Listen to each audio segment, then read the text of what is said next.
racing. I'm sorry, but that is a match made in heaven. We all know this. Any endurance fan knows this, the combination. However, one other thing I want to point out is 9 of our regular drivers have opted to change car from this point. Either they were struggling with their particular chosen chariot, or the balance of power has shifted with the relevant updates that we've had. So 9 drivers have all had their scores reset to 0 as a result of the car change, and will be fielding their new stallions, those that are competing. I should say, as we are looking at Patrick Schindler, who is one of the, as you said, Ed, changees. He's gone over to the Lexus and currently sits at the top of the tree in the GT3 field. This is only the practice session. This is not qualifying. And something that I always find fascinating. Spa is a 2-minute lap.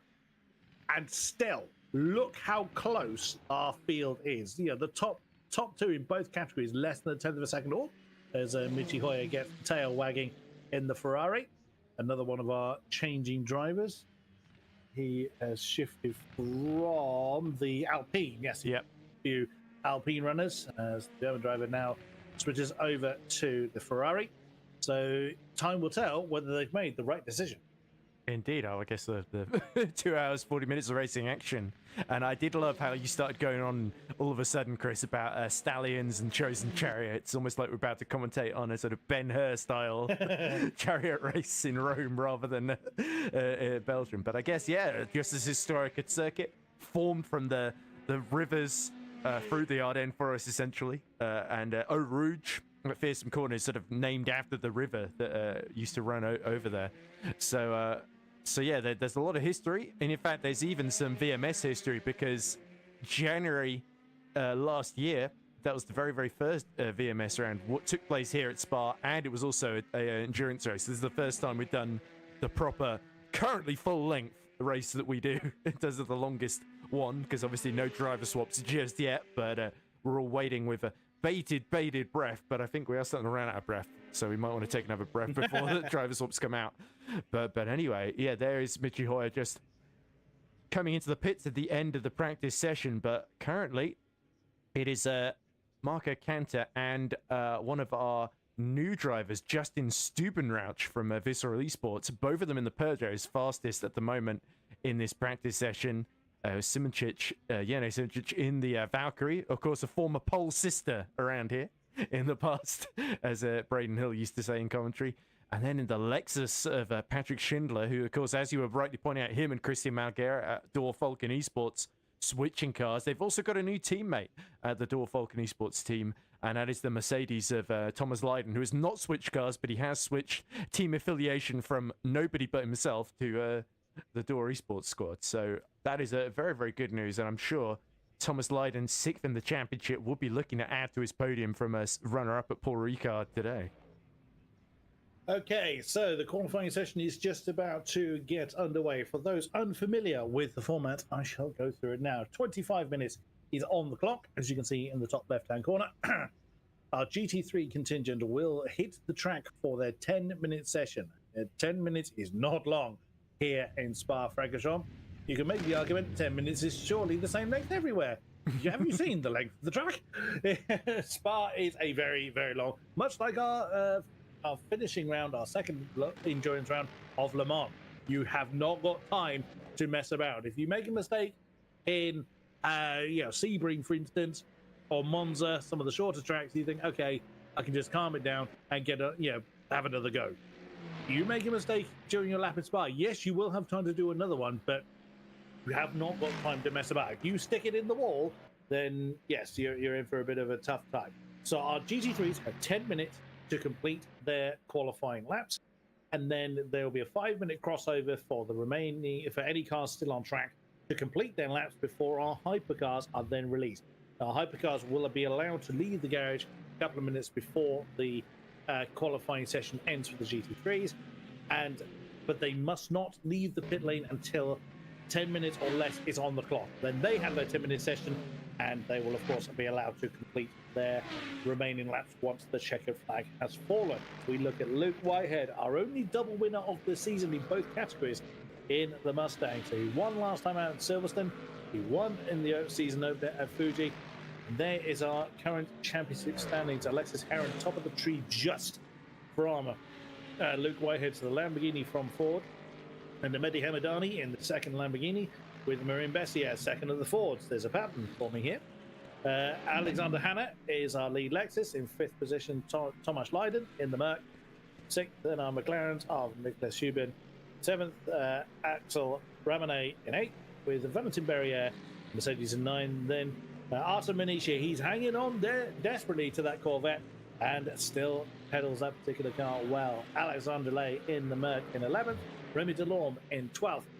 Now, Patrick Schindler is listed there at 13th. That is incorrect. He has changed cars, so therefore he is down under Adrian Portal.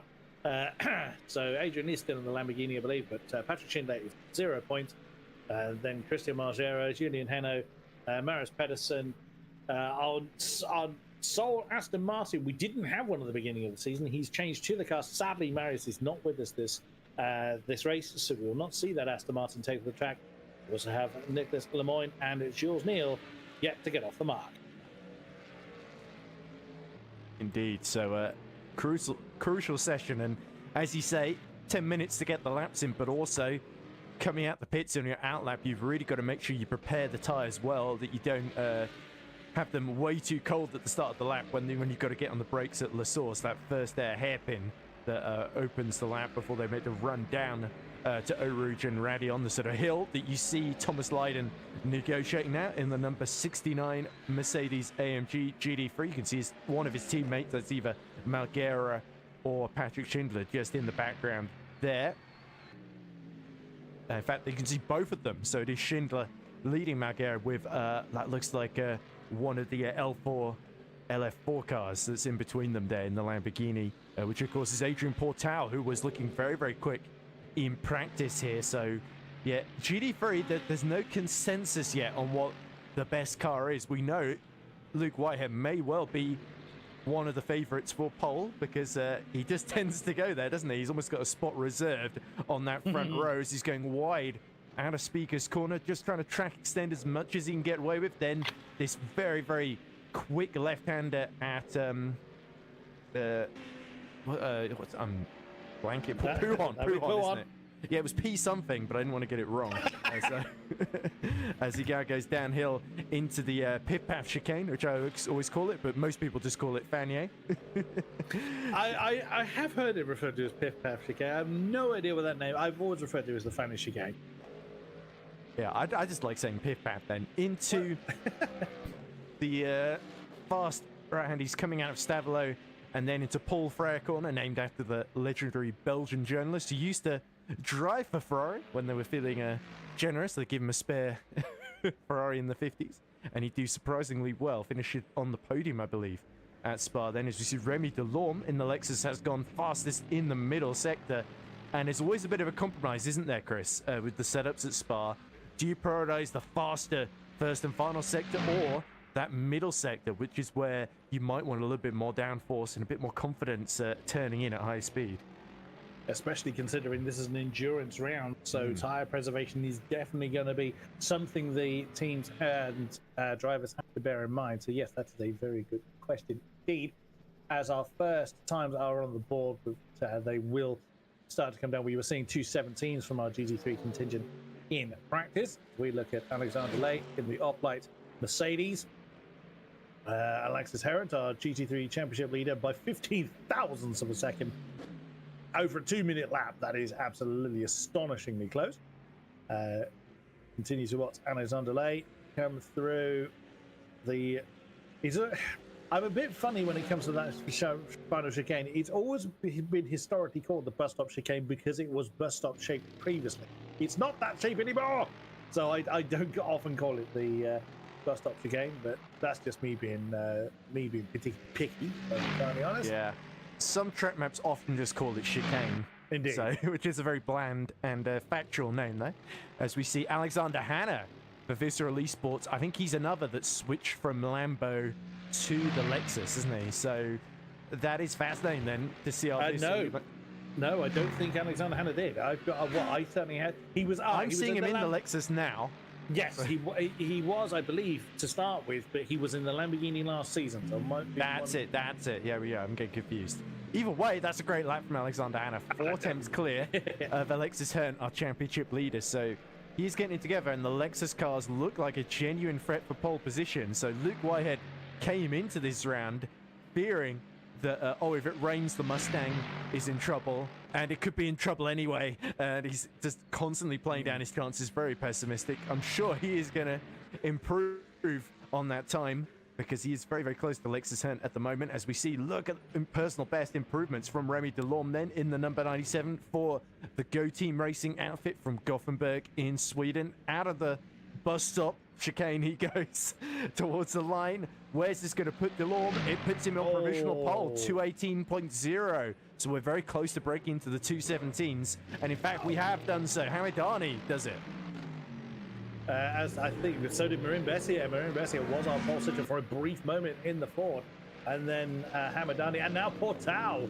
The Lamborghini's now starting to come good to 217.5 on the ball, 15,000 from Hamadani. Artem Manisha in the Corvette. He's also in the 270s, not even a 10th off the top. And then Alexis Heron decided to shake the Lamborghini a little bit. Look at that. The top three all in the Italian marks. Stunning effort. Yeah, definitely a bit of the tree being shaken by the Lambo runners. But yeah, our championship leader then, 217.2. That is quite the marker then, and not a lot of time. I think about 7 minutes left in the session then for the rest of the pack to respond, if I'm not mistaken. Well, no, 7 minutes will be when the hypercars will be released. But okay, about 1 minute 50. Yeah, that's when the theoretical GT3 checker flag falls. I mean, strictly speaking, yes, they would have 7 minutes to complete the lap they are on. They cannot start another one once that 15 minutes on the clock has elapsed. So they have got another minute and a half to start their final lap, which some people will do so. Some people might be a little bit pushed to do so. We will have to see how the cards fall as we are continuing to watch Mehdi Hamadani get an absolute face full of dust from Bessier in front of him, I think. From Marin Bessier in the Lexus Mustang. See, it was going to happen at some point where I misidentified something. But it's interesting. Hamadani's getting a bit of a tote, and now he goes past Bessier. Bessier's cottoned on now, and he decided, I'm going to try and get some slipstream off the Lamborghini. As Hamadani goes as wide as you like into Blanchimont. Looked like he forgot he had to make that corner there temporarily. And now into the final chicane to complete the lap. This is where it's so easy to outbreak yourself. You're going to see quite a few overtakes being attempted and then set up into La Source on the exit as well come the race. And it's where quite a lot of you can make a brilliant first lap and then miss your brain point completely into the bus stop as Hamadani closes the gap to Alexis Hearn.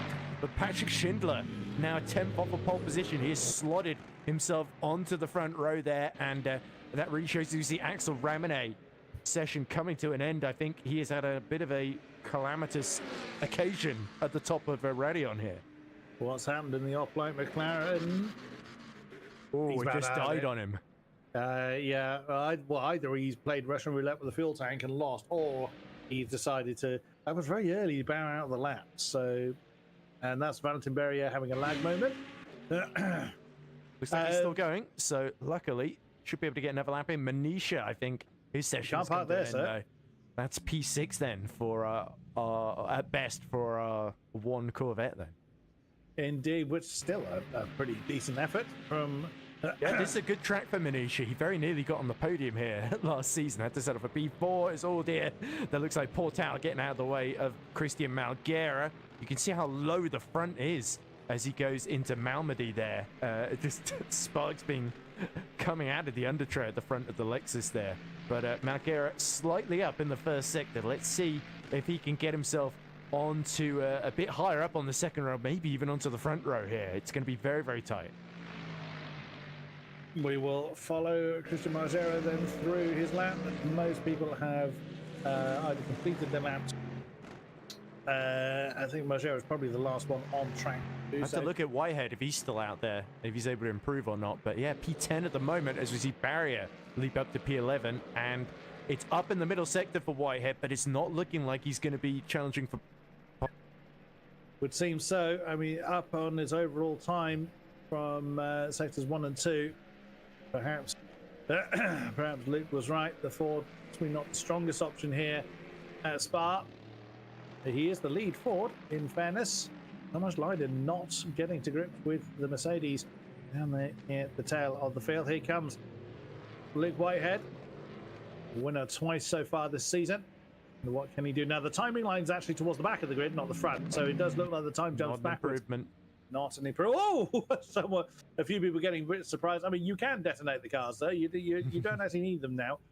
So it looks like it's Alexis Heron for Patrick Schindler, as Margera has, while setting the purple sector 2, did not. He gets up to third. Margera does improve a position then, as Alexis Heron goes even faster. Look at that final sector. Nicely done in the Lamborghini. So it's Alexis Heron and Patrick Schindler, your front row in the GT3s, and Christian Margera and Mehdi Hamadani. Lambo, Lexus, Lexus, Lambo, your front 2 rows. So there he is. So it's Heron from Schindler, front row of his GT3s, Margera and Hamadani on row 2, then Portau and Artemis Manisha right up there in the Corvette on row 3, 5th and 6th. Alexander, there's a lot of A's, I realise. There's a lot of people, there's their first name. A lot of people with their first name starting with A. Nicely done. And then it's Alexander Lane and Hannah as well. Our lead Lexus on row 4 with Axel Ramone and Remy Delorme rounding out the top 10. That's only 6/10 off that top 10. Then Luke Whitehead. What do we expect to see him? Thomas Leiden did improve his time to get into row 6. Valentin Barriere, Marin Bessier, that's not, I'm not going to get that wrong at all, I promise you. On row 7, and then Hanno and Moy at the tail end of the field on row 8. Great work then from Alexis Heron to, in the Lamborghini, throw down the gauntlet, and again, judging by the gaps to everybody else, there was quite a gap that he set 2/10 to his benefit, and judging by, some cars are only 6,000ths apart. That's quite a statement. Yeah, so the gaps at the front very tight, but you saw there Whitehead 7/10 off pole position, and our top 2 from the last round at Silverstone, 11th and 14th on the grid then. So could it be that the Mustang driver, in particular Luke Whitehead, maybe thought about setting up the car for the race, potentially if it rains as well? They might want a completely different setup then. Anyway, Hypercars about to be unleashed. And this is the championship standings. 10 points between our 2 Totem Esports pair of Fabio Grilletto and the Cadillac, our reigning double champion, and Marco De Buono in the BMW. There, De Buono has been quietly impressing, racking up the odd podium here and there. Sven Gielhed is third, just 2 points behind in the Alpine. He's stuck with the Alpine for this round. Brandon Geitz, our most recent winner, is just a point behind in P4. Isaac Gillison, winner in Paul Ricard. He is in 5th with Arda Erchan just behind him in 6th. Johannes Price, equal with Erchan, having finished 2nd last time out at Silverstone. And then Jerne Simoncic, 20 points to the Valkyrie's name in P8, with the top 10 completed by Matthias Letau in another Cadillac, and Henri Gamble, of course, competed in the first round, not been seen since. Leonardo Pisoni is P11 with 9 points. Paul Puode is 12th with 8 points to his name. Dario Mulo, it's been so up and down. He did finish on the podium on the road at Silverstone. Sadly, a couple of post-race penalties has demoted him to P8, so just 4 points. And here's our last point scorer in 13th at the moment. Moritz Ulrich, he has switched to the Ferrari, so he is back down to 0 points. Marco Cantor, he's also switched to the Peugeot, along with Giuseppe Di Noia. Jimmy Menard, not a lot of luck for Jimmy. He also had a messy end clashing with Grigoletto, didn't he, at Silverstone? He is still on no points. Michi Hoyer has switched from the Alpine to the Ferrari, abandoning his points. Rafael Biela has left the 963 by the side of the road and jumped into the 499P. And then Matthias Barzenk rounds out our 20 hypercars that have competed so far. But of course, that list does not include Justin Stuperauch, who is our new driver for this round in the Peugeot. So away they go then. We had 20 hypercar continues. We've got 16 of our GT3s with us and 20 hypercars. This is absolutely fantastic. Very, very much looking forward to this. Do they think this is the race, the way they've been slipstreaming each other down Camel Straight and shuffling for position? But yeah, Stupid Rouch is like, well, maybe this is just how we do it, and we just go straight in from the end of the pit lane. Now, Stupid Rouch was second by 16 thousandths, I think it was, in practice. So very much keeping an eye on how our new reserve driver in the Peugeot is going to fare. Now, we have got two number... Let's deal with this one before somebody points it out. Yes, and there they are in shot. We have got two number 93s. This has already upset our broadcast director, and it is Cantor that is in the other one, I think. It is indeed. Yeah. So Stephen Ranch is first on the road, and Cantor is the one you see side by side with Michi Hoyer at the moment. And Marco Cantor swapped to the Peugeot, so he's from the Porsche. So we don't have any 963s in the field anymore. But yeah, we're fair for Peugeots and Ferraris. So you observe, Ed, that they've kind of doubled and trebled in populace since last time out. But it looks like Marco De Bueno is going to be the first one to set the clock ticking, and he's being chased by his countryman of Fabio Grigoletto right behind. Oh, Pisoni is facing the wrong way. That is never ideal. Oh, and there's Rafael Biela, who is crawling coming into the final chicane. Assuming, well, you don't. How much room do you want? I fear Rafael Biela has got a problem of some description, but that's hopefully he's not in anybody's way. He did look like he was rolling off the racing line. Also, track limits are going to be observed. There are as Marco De Bueno gets a bit uncomfortable coming into Les Combes. Now, there is particular ways that the cars have to enter and exit the pit lane. That has been explained in the driver briefing. Essentially, the pit lane, to make it easy to explain, they have to basically hug the inside line coming through the bus stop chicane. So they're very tight to the inside line, and they must stay there when they enter the pit lane. And when they come out of the pit lane, they have got to stay far over to the right-hand side until after they've crossed the endurance pit lane start. So they have, again, that's for safety reasons and common sense, really. You do not want to jump straight onto the racing line straight out of the pits, but equally when you're coming into the pits, it is a very clear indication of I'm taking this alternate line, although the entrance to pit lane here at Spa is very slow anyway.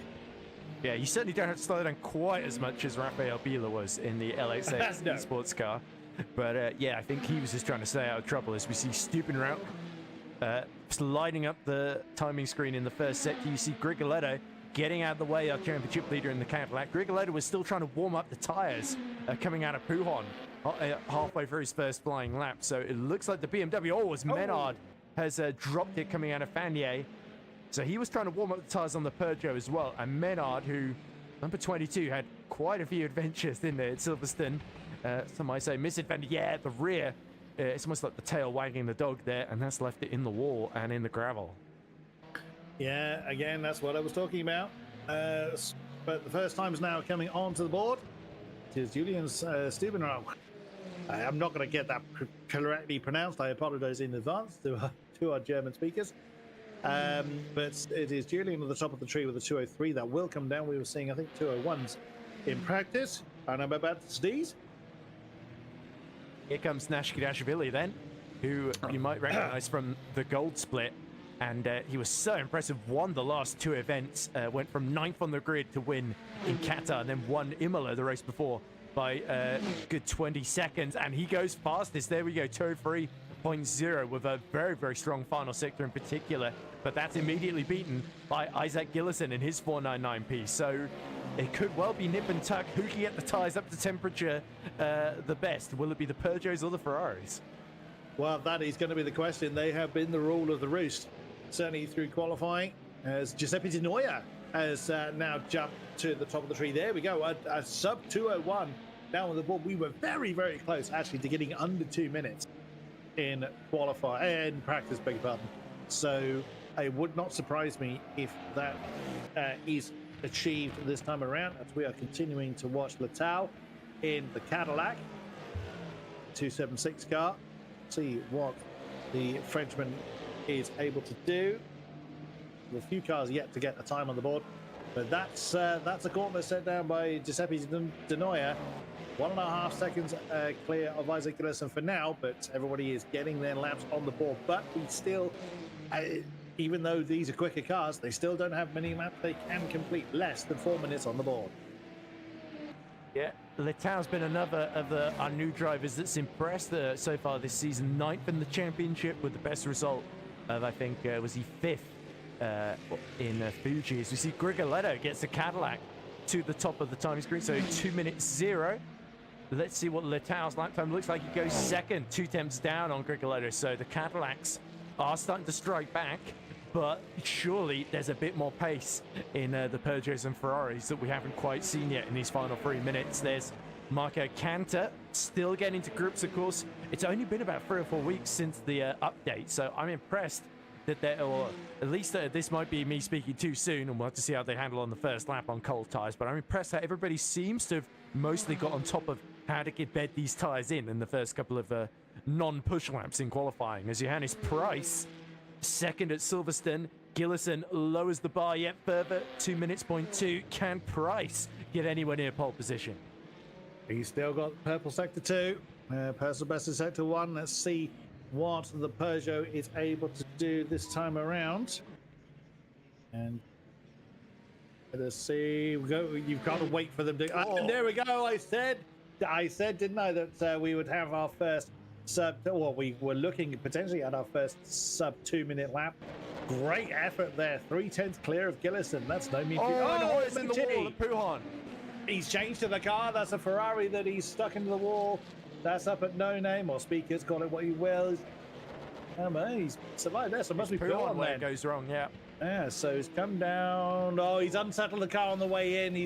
And catching that snap is near impossible because you're coming down to around 4th gear. And yep, that's the end of the session for Mitty Hoyer. Oh dear, oh dear. I'm sure he would have had high hopes. Really, he's struggled this season as Mitty. There it is again. You just see catches tries to catch the slide just coming into Puhan. He's gone from the Alpine to the Ferrari for the rest of the season. I'm sure he probably won his BMW back that he had last season. Well, I think it might be a bit too late unless you want to play car swap hokey cokey pre-race. Like, oh, Marco, can you give me the BMW? Like, no, Marco is rather busy with it, and so is Leonardo Pisoni as well. But anyway, Marco Canter goes the second fastest and goes to the pit lane, so he has finished his session, and he's just under 2 tenths shy of Johannes Price. So Price has set an absolutely monster lap in the Peugeot, and very few people have been able to get anywhere near it. It's Brandon Geitz, his teammate at the Flyby Esports. He has gone 4th fastest. So Brandon Geitz, our most recent winner from Silverstone, getting himself onto the second row. But here's Ercan, who was second in Paul Ricard and crashed out of Silverstone, a race he very well could have won. What can the Turkish driver do? Can he get better than 9th on the grid? He's got a absolutely brilliant middle sector there, 3/10 quicker than his personal best. So it's all about the end of this lap here. Can Ercan get his championship back on track here? Time will tell. I think Arda Ercan was at 7th for now. If he's got enough, he should have enough electrical energy and what have you. But if he's going to push again, he can't let off the gas. As we now look at the Valkyrie of Yanni Look at the middle sector. He must be really struggling up to now because he's gone 2 seconds quicker. Well, he's 5 seconds off the pace, which we know Yanni Simoncic is not 5 seconds off the pace. So we'll see what he is able to do here, coming through that final chicane. Flirts with the track limits on the exit of that corner. What does he get on the board? Whoa. It's third for the Valkyrie. Great effort there from the Slovenian driver, Yanni Simoncic, on row 2. Well, he was threatening to do that in practice, and he certainly kept it under his hat to this point. But here comes Grigoletto. Fantastic first sector. Can he bring together at the end of the lap? No, just 8 thousandths down in the final sector, but he does displace Simoncic for 3rd. 4,000 separating Rigoletto and Simoncic. What about Letau? No improvement. Remains in 8th position. What about Puo over the line in the Cadillac? It's a 2 minute 0.3 that puts him up into 7th place. Do we have anybody else? There's not many cars that are still out there. As we look at the Falcon Toyota of Arda Ercan. Erchan's still going. He might have enough fuel to finish this lap then. Now, he won Spa last season. He then backed it up with a win at Interlagos towards the tail end of last season to bring him up to third. That was in the Cadillac. Can he do the same now? He has stuck with the Toyota, the only Toyota runner in the season. See, he's improving sector 1 and 2, as you can see on the overlay in the bottom right hand corner. Heavy on the brakes. Got 5 tenths to gain. He's gained around about 2 of them. So he's looking at somewhere around 4th. See, there's a big improvement. Whoa! Oh, 3rd place. 2 minutes, 0.1. Wow. Again, look at that. How many cars within a few hundredths of each other in our hypercar field. Less than 1.5 seconds separates the entire hypercar field. Fantastic final effort from Erchan then, and Grigoletto will be a little bit annoyed because he thought, right, a third on the grid, and then suddenly sees him beating down a place at the right at the death of that session. But it is a Peugeot front row, as you say, Chris. Johannes Price, that excellent lap, 1:59.9, just below the 2-minute mark. And I believe he was the only one to dip below the 2-minute barrier. Marco Cantor getting close, but just the 10th and 700ths behind. Arda Erchan will start third in the Toyota with that late effort there, just pipping him ahead of Fabio Grigoletto, our championship leader. Jene Simoncic, he needed a good qualifying. He starts in the top 5 in the Valkyrie. Isaac Gillison looking to put Silverstone behind him. He starts P6 with Brandon Geitz looking to recapture his form from Silverstone, but he is quite a way down on his teammate in P7. I say quite a way down, only 3 tenths. Paul Puod, his best qualifying of the season in P8, with our newcomer, Stubenrauch, qualifying in P9 is just in on his first appearance, with Mathis Letal rounding out the top 10. In 11th position is Sven Gielhed in the now sole remaining Alpine. So Gielhed, third in the standings. He will need to cut through into the top 10, as will Dario Imulo, who starts P12 in the 499P. Giuseppe Di Noia will start P13. He's another that switched to the Peugeot. Jimmy Menard will start P14, with our second place man in the championship, Marco De Bono, having a bit of a tricky qualifying, nearly 9 tenths off the pace. He starts P15 ahead of our winner in the last 2 Goldspit races, David Nashkidashvili, in 16th. Rafael Bieler will start 17th ahead of Moritz Ulrich. Michi Hoyer, that accident at Pujon, will start down in 19th, with Leonardo Passoni rounding out our 20-car hypercar field then. So that sets us up very, very nicely for a dramatic 2 hours, 40 minutes of Spa, Chris. Very, very much so. Now, we are also going to be having a full day-night cycle. So time acceleration is going to be around about times 9. As we see the ticker at the bottom giving us the grid. Arda Erchan, our victor from last season. Do the same thing. Simoncic, Gillison on row number 3. Then it is Brandon Geitz and Paul Puo, row 4, exactly as Ed was displaying. There is Stubenrauch, late out, on row 5. Gilhert and Dario Malo, not where we expect to see Dario, but as we were saying before, he's had a bit of a rough one as Dario. Then Denoya and Jimmy Menard, Marco De Bono and David Nashkidashvili. Again, we're still not even a second off of the pole time. I think we're just over it now. And then it's Bieler and Ulrich on row 9. Michi Hoyer and Leonardo Passoni not being able to complete their final runs at the back of the field. Now our GT3s, our front row is Herritt and Patrick Schindler. Is Christian Margera and Mehdi Hamadani on row 2. And there's Adrian Portal and Artem Manisha on row number 3. Alexander Lay and Alexandra Lay and Alexander Hanna. Could you not be a bit more separated, please, gents? On row 4, Axel Ramone and Remy Delorme. Row 5, Luke Whitehead, Thomas London. 6, Valentin Berrier and Marin Bessier. Again, gentlemen! Hart on row 7. And Julian Hanno and Niclas Lemoyne rounding out the field. I'm sure when their parents were naming them, they didn't have this situation in mind, Chris, so it's not...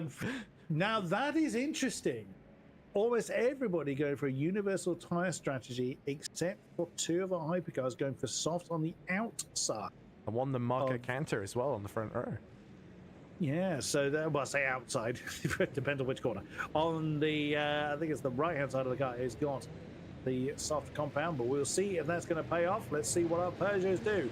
They come through the chicane. Now, the start line, as we've seen, is the Grand Prix one, not the endurance one. So this start line, good, because I don't have to kind of recalculate that. Wait for it. You'll see the 2 hours, 40 minutes. Hit the flag, hit the timer, and away we go. We are racing here at Spa. Oh, we can see already Grigioletto having a look on the inside line, trying to part the waves, and the Peugeots can't quite get it done. Oh, we've got to spin towards the middle of the pack. The replay's trying to catch up with it. Oh, it's chaos in a hypercar field. I think Menard got pushed onto the gravel there, but yeah, Grigioletto luckily surviving that assault from Erchan and getting up to P3 here, but Johannes Price trying to take the lead back from Marco Canter there as there's more trouble in the background as well. Our Peugeots will go side by side. Will it be Canter or Price that leads the race, or would it be Grigioletto trying to go up the inside of both of them? That was brave from our double reigning champion. The Italian slots back into third. Canter and Price go side by side. I think it's Canter that has held on to the lead here. It's Giuseppe Tenoia and Marco De Buono who are our two hypercar victims in that exchange. They are at the back of the field, so not good for them as we are looking at the Aston Martin of Yannis Simic fending off the advances of Dario Yamullo. So I'm saying earlier, he's had a bit of a rough season, but that's not a bad effort that he's up in the 5th at the moment. Is that 12th to 5th that Emilo's gone there on the first lap? What a great effort in the opening rounds, because there was only 2 of our hypercars that fell down the order. As we have a look now at our hypercar contingent. Oh, we saw oh dear, that's Marco De Buono. So that's what's happened to him, and that will be Giuseppe Tenoia that's followed him, I think. Oh, Marco De Buono, the rear wing absolutely detonated from the car. That was Timmy Menard being pushed onto the gravel as you spotted. They tried to go 4 into 1. And poor De Buono, trying to avoid it, had nowhere to go. Luckily, he didn't reverse into the GT3 field. Yeah, that's one of those moments you never want to see. And there is Marco De Buono with a very significant part of his car missing. Oh dear, a long way to limp. Now, in some of the sprint races, you might decide that enough's enough. But this early stops as well. Price, Erchan and Grigioletto are all showing is in the pit lane, but I think that's Erchan still on track, so I don't think that's it. I think it's just they haven't crossed the line yet. Would have been surprised. Because I think somebody has dived into the pits. Just saw the top of the shot there. So it is Canter from Price. The Peugeots have swapped round, and it's Arnaud Erchan holding on to that 3rd position. Then Fabio Grigioletto, our double champion, having a look. But do you think, why is he not to go side by side with Eau Rouge? As Lexus Heron is the fastest of a GT3. Oops, there's Manisha and Hamadani getting a little bit too close and personal as Manisha nearly slams into the back of Adrian Portal. The third, they're still side by side, not giving any quarter through the source. Are they going to be side by side through Eau Rouge? Who's going to blink first? The Lamborghini slightly further back. Oh, Artem Manisha. He's just had to kind of turn in and hope that the nose of the Lambo wasn't still there. But they have survived, or most of them have survived. Oh no, Brandon Geis hasn't survived the opening salvo, so he's now fallen to the tail of the field. Remy Delorme is also, Remy Delorme is actually a DNF, but we have lost one of our Lexuses.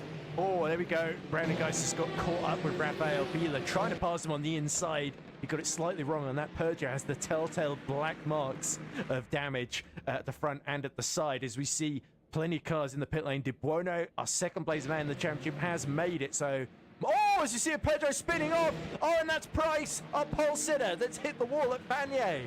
My goodness. So Johannes Price exits stage right, and suddenly Grigioletto is up to P2. Ouch. Yeah, that was what we saw, wasn't it? In practice, some of the Peugeots were very, very skitty. So, again, it's coming back to your earlier analogy about which way do they go with setups. Do they go very slippery, or do they have a bit more comfort in the car? You see, before he even got anywhere near the end of the corner, he was hard counter-steering right. So that tail had got very, very loose for Johannes Price, back on track, but a long way down. Yeah, such a strange one. It looked like he was taking it quite easy, and I think because it's still the early laps, these tyres not yet fully up to temperature. We see Canter, though, at a canter, running away with this one. 3 seconds clear of Grigoletto, who's holding off the train of Erchan, Gillison, Letao, Simoncic, and Imulo has fallen behind Simoncic there, as we see Gillison having to get very, very defensive against Matthias Letao there, the Frenchman, all over the back of him, and they're going to get a double slipstream behind Arda Erchan in that Toyota. Riding on board then with Letao, he's watching the battle ahead. Well, was watching the battle ahead.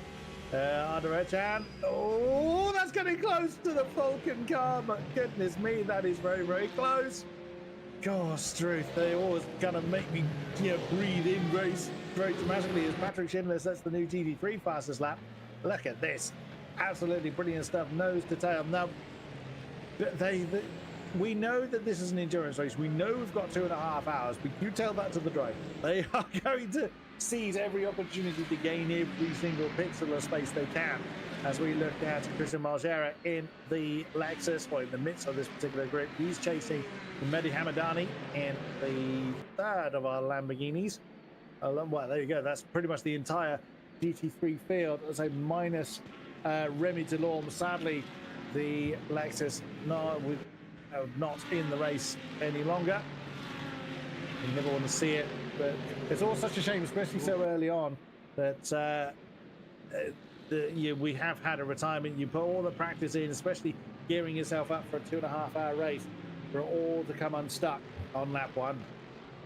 Yeah, certainly a tough time for Delorme, who's not really had much luck in the season so far. Just the 8 points for P6 at Paul Ricard, I think, and of course failed to finish at Silverstone with loads of issues affecting his race.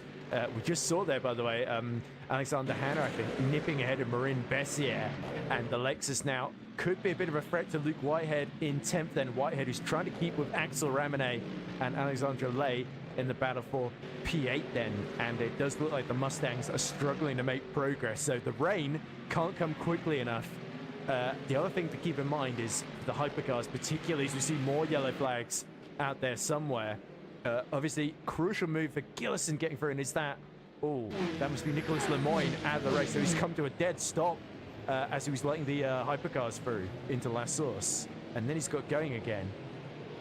Well, it could well be that he's just not wanting to get involved at all. No, never mind. That's a technical issue then for Nicholas Lemoyne, our second retirement. God, we're not even 10 minutes in, and we've lost 2 of our GT3s. That is a great, great shame.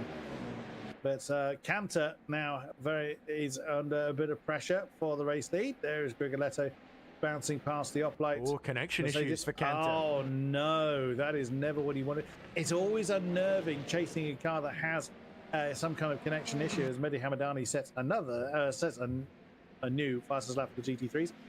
It's always very worrying because you never quite know where they are, and you also can lose that element of trust that you absolutely need when you are racing side by side, especially for an endurance event.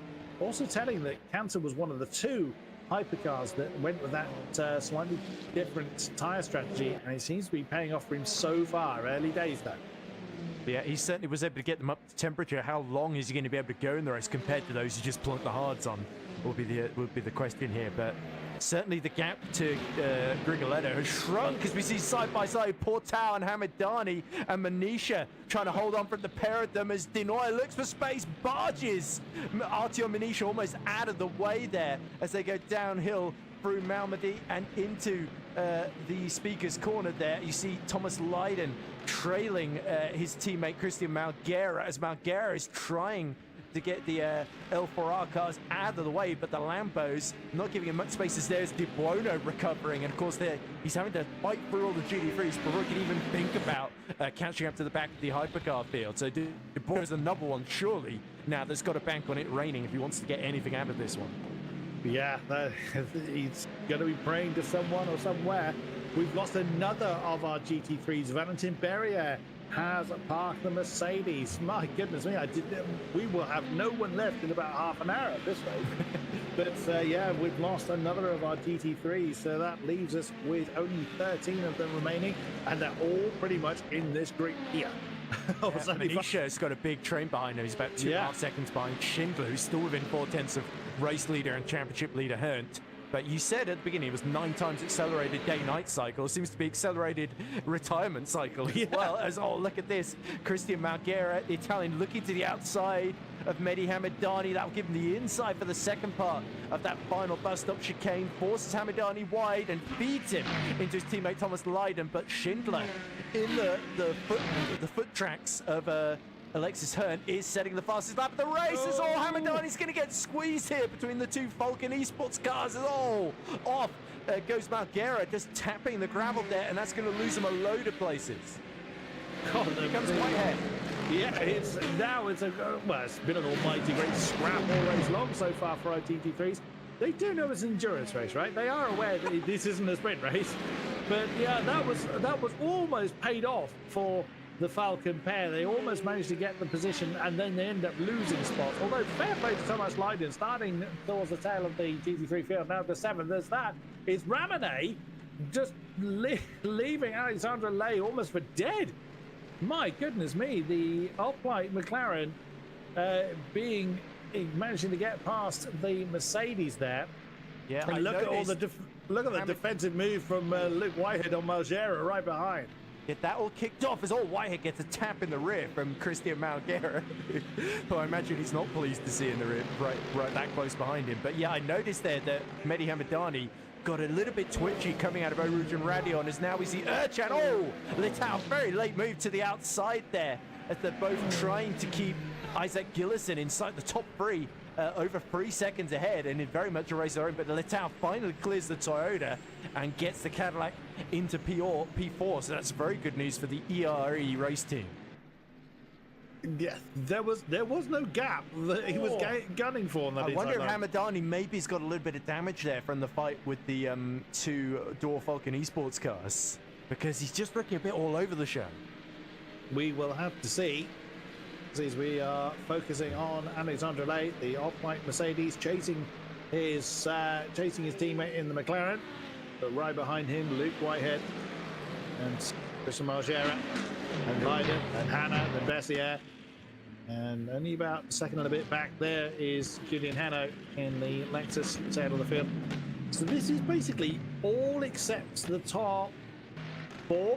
I think of our GT3 field in this particular group as Patrick Schindler doing Patrick Schindler things in the Lexus, keeping Alexis Heron not necessarily pressuring for the position, but certainly keeping the pressure on and see if he's going to force that mistake on the leading Lambo. Yeah, well, also it's staying in the game strategically as well. If he can maybe run a bit longer than Alexis Hearn, he could have a big advantage in a sort of we are going to see at least 2 pit stops from our GT3 field, definitely, to get to the end in a 2-hour 40-minute race. So yeah, running longer could be an advantage here. You definitely don't want to be exposed and run out of fuel on the final laps, as poor Kieran Prendergast, our first season champion, can tell from the very, very first VMS races. Oh, look at this. Ramone was almost about to eat up Hamadani into Lecombe there, and you can see as well Lay is having to really drive a wide Mercedes to keep Whitehead in the rearview mirror too. So these 2 battles starting to converge here, and Hamadani holding up well to immense pressure from some top drivers behind. Whitehead here is looking in a bit of a hurry to make positions, but look at this. Our hypercars are coming through the lap them before too long. Hypercar lead now has got, there's a back marker in there somewhere, as Cantor and Grigoletto are our lead pair. There should be 3.5 seconds back to the next car, but that's going to be De Bueno, isn't it? That's the one out of sequence, is it? So it's either De Bueno or De Noia. That is that. I think De Bueno's at the very back, so it would stand to reason it'd be him. I was Isaac Gillison, so no, Gillison's there for position, yeah, in the front. Yes, he is there for good. So I'll tell you what I've done. I've looked at the GT3 timings. There's only the top 2 are close. No, beg your pardon, he's the top 3 that are close. Then it's the gap back to Tao, as riding on board then with Isaac Gillison in the Ferrari. There is Peugeot, Cadillac, and Ferrari that leads the way in the hypercars. Now, are they going to try and work together? Yeah, fat chance of that. Or are they just going to keep on piling the pressure and fighting each other? You would think this early in an endurance race they will just settle into a rhythm, but then no one's told the GT3 Whitehead under attack. from That's Margera. Margera. There we go. Christian Margera is not afraid to fight with Whitehead, forces him a bit wide out of the bus stop chicane as they start another lap then. Whitehead's still going to be there on the inside for the source, and look at this, Thomas Lydon taking advantage to get in the mix as well. That Mercedes has taken a few knocks at the front to get rid of the red lipstick on the front radiator, as he pointed out before the race, Chris. And there we go, Whitehead just holding on, and Lydon and Margera swap positions. I think Lydon and Margera was slightly wrong-footed coming through the source there. Here come the hypercars to put a lap on the GT3s. This is not what the hypercars will want to see. They do not want to be dealing with battling GT3s, but then, as is always the way, the very first time close. Yeah. Is Grigoletta going to make the move? There's not going to be any space for him to do it, and Cantor knows it. Oh, he's going to try though. Round the outside into Lecombe. Will he find the line? That's Bessier right in front of him. Oh, he's forcing him in the gravel, and it's going to be a little bit of contact. Round goes Cantor, nearly into Gillison. Gillison up to P2. Bessier goes all the way into the gravel to stay out of trouble, and Cantor is stuck in the wall. Oh, we knew that was going to be the main test. Can he clear the traffic cleanly? But in the end, controversial contact from the reigning champion. I'm not sure I like that from Grigoletta, if I'm honest. So there it is. The thing was, where could he go? He had a Mustang on his left, but should Cantor have backed out of it? You tell that to any racing driver.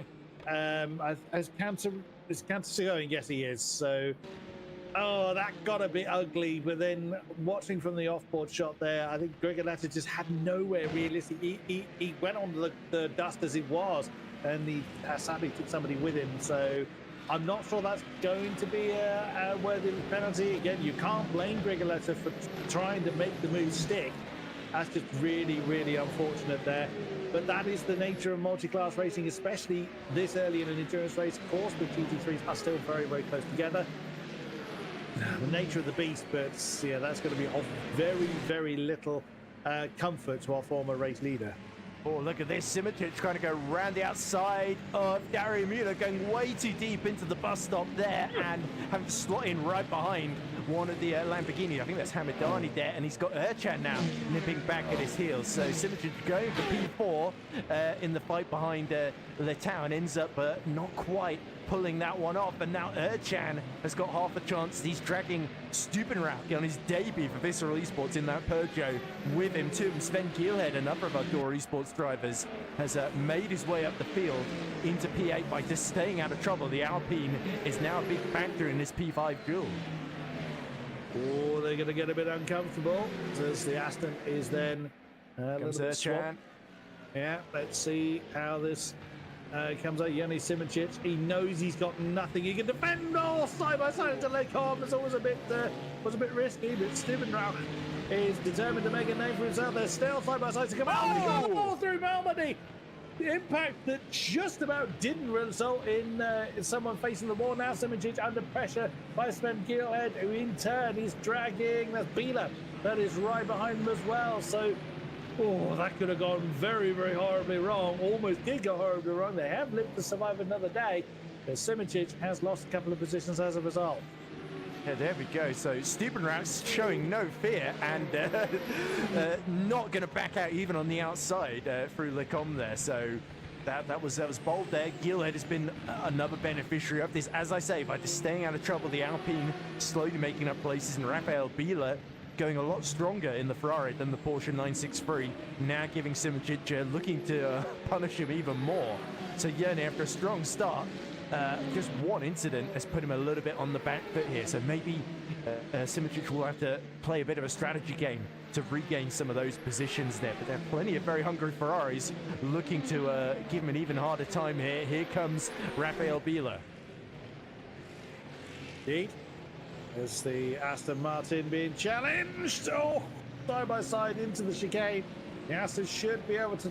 and they both ended up going off here. They locked wheels. That's Nashkidashvili that has come through and actually claimed the pair of them 3 wide coming down on the source. Well, Nashkidashvili has managed to nose ahead. The Aston's coming back at it. This is brilliant. I'm loving the amount of racing going on. But Nashkidashvili was the one that came through, seized the opportunity to gain a couple of positions. The Aston Martin of Simic did not fancy going side by side through a Rouge. Do not blame him at all. Up and over Radion. Going to give the Aston the slipstream off the back of David Nashkadashvili. He's dragging Biela and Ulrich along for the ride. Side by side coming up into Lake On. Can they sort it out by Malmedy? Yeah, I think Simic kind of bled out of that. Didn't fancy that side by side. Whoops, and a bit of dust being kicked up there by Ulrich. Yeah, so absolutely kicking off. And as Michi Hoyer from the back of the grid. Here he is with Yanis Price recovering from his spin. So is this just a clear move from Price, or does something else happen here? Into bus stop.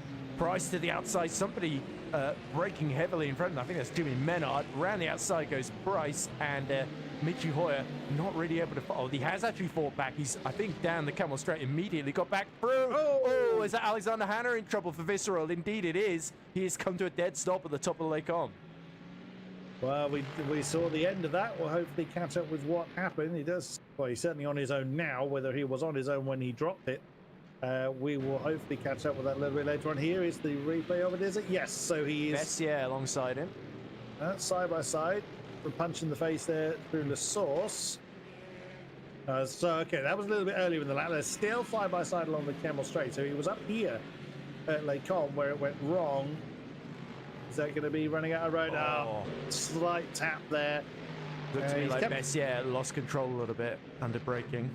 Probably just understeered into the side of the Lexus. Couldn't quite see from that angle as Dario Gimelo gets a new fastest lap in the hypercar class, up in fourth, second to close in on the Cadillac of Latau. We'll see. The stewards may well get involved with that incident with Grigoletto. That is going to be up to them. It will be a post-race penalty if that is indeed applied. That's one of those things, isn't it? The multi-class racing, you're trying to make the move stick. Arda Erchan was, of course, the ultimate loser. Arda Erchan, no, wasn't it? It was Marco Cantor, beg your pardon. Yeah. There was the ultimate loser in that one. How that will be resolved, who knows? There's still a long way to go, though. So, don't discount anything. Anything can still happen. I mean, we lost 3 cars before 10 minutes was done. So, thankfully, we haven't lost any more so far. Famous last words. Anyway, I guess looking at the gap, Grigolo is pushing to build it as big as he can. I think he knows that he doesn't want to cover up any threat investigation. But yeah, Gillison still 2 seconds behind at the moment, and then it's a little bit further back. We've got Emulo. So Ferrari Esports are looking good if they can get Emulo onto that bottom step of the podium. That gives Gillison a lot of options strategically if they haven't got an immediate threat behind them then. So Dario's definitely going to be pushing in this next phase of the race then, as we look at Whitehead, who's picked up Alexandre Lay and gotten up to P7, so he's had to fight for each and every place here as Whitehead. And yeah, certainly the early going has not been easy for the man who's won 2 races so far this season. It looks like this is how it happened. A Mustang banzais the inside of the source. Oh, trying to go under the source by the look of that. But in the end, a fairly straightforward move for the Mustang on the Mercedes. Betts Racing in chat saying Hannah pulled the throttle too early and lost the car. Yeah, easily done when you're side by side. You're focusing so much on not trying to hit the car next to you, and very easy then to just get the throttle a little bit too hard. As we look at Jimmy Menard on the back of Paul Peugeot against the Cadillac. A lot of our hypercars are still pretty close together. They're doing a great job in keeping things fairly sensible for the most part. At the moment, it's Grigoletto from Gillison from Latau, your top 3 in hypercar, Heron, Schindler, and Manisha, your top 3 in GT3. Yeah, and if that's accurate, and I have no reason to believe it isn't, then I do apologise to Alexander Hanna if it was Marin Bessier that indeed... oh no, other way around. I apologise to Bessier if it was Hanna that lost it on his own there, just while Bessier was side by side with him. But yeah, difficult to see from the off-board angle, admittedly, as we now ride on board with Jimmy Menard in the Peugeot. Menard certainly showed some great pace at Silverstone, didn't he? He's not really had things his own way. Didn't qualify especially well, and there's a couple of places outside the top 10. So there's a bit of a train forming behind Nashkadashvili. He's not really broken away from Biela and Simoncic. And I think everybody is ganging up to have their turn to race against a 4-time FSR World Champion in Simoncic there to get into the top 10 and take the final point then. So big stakes. a lot of drivers looking to make a big name for themselves. Stubenrak still running strongly in P6, about a second behind Erchan. So Erchan about 3 seconds behind Emilo, starting to lose touch with the top 4. Then if you look at Malgera, now looking to try and get into P8 here. Lay does look to be struggling at the present moment. You see Whitehead in the foreground, right behind the McLaren of Axel Ramenet then. So I'll be interested to see Mustang versus 720S at a circuit that, in theory, doesn't seem to suit either of them, but they are fighting nevertheless over P6, which is no mean feat.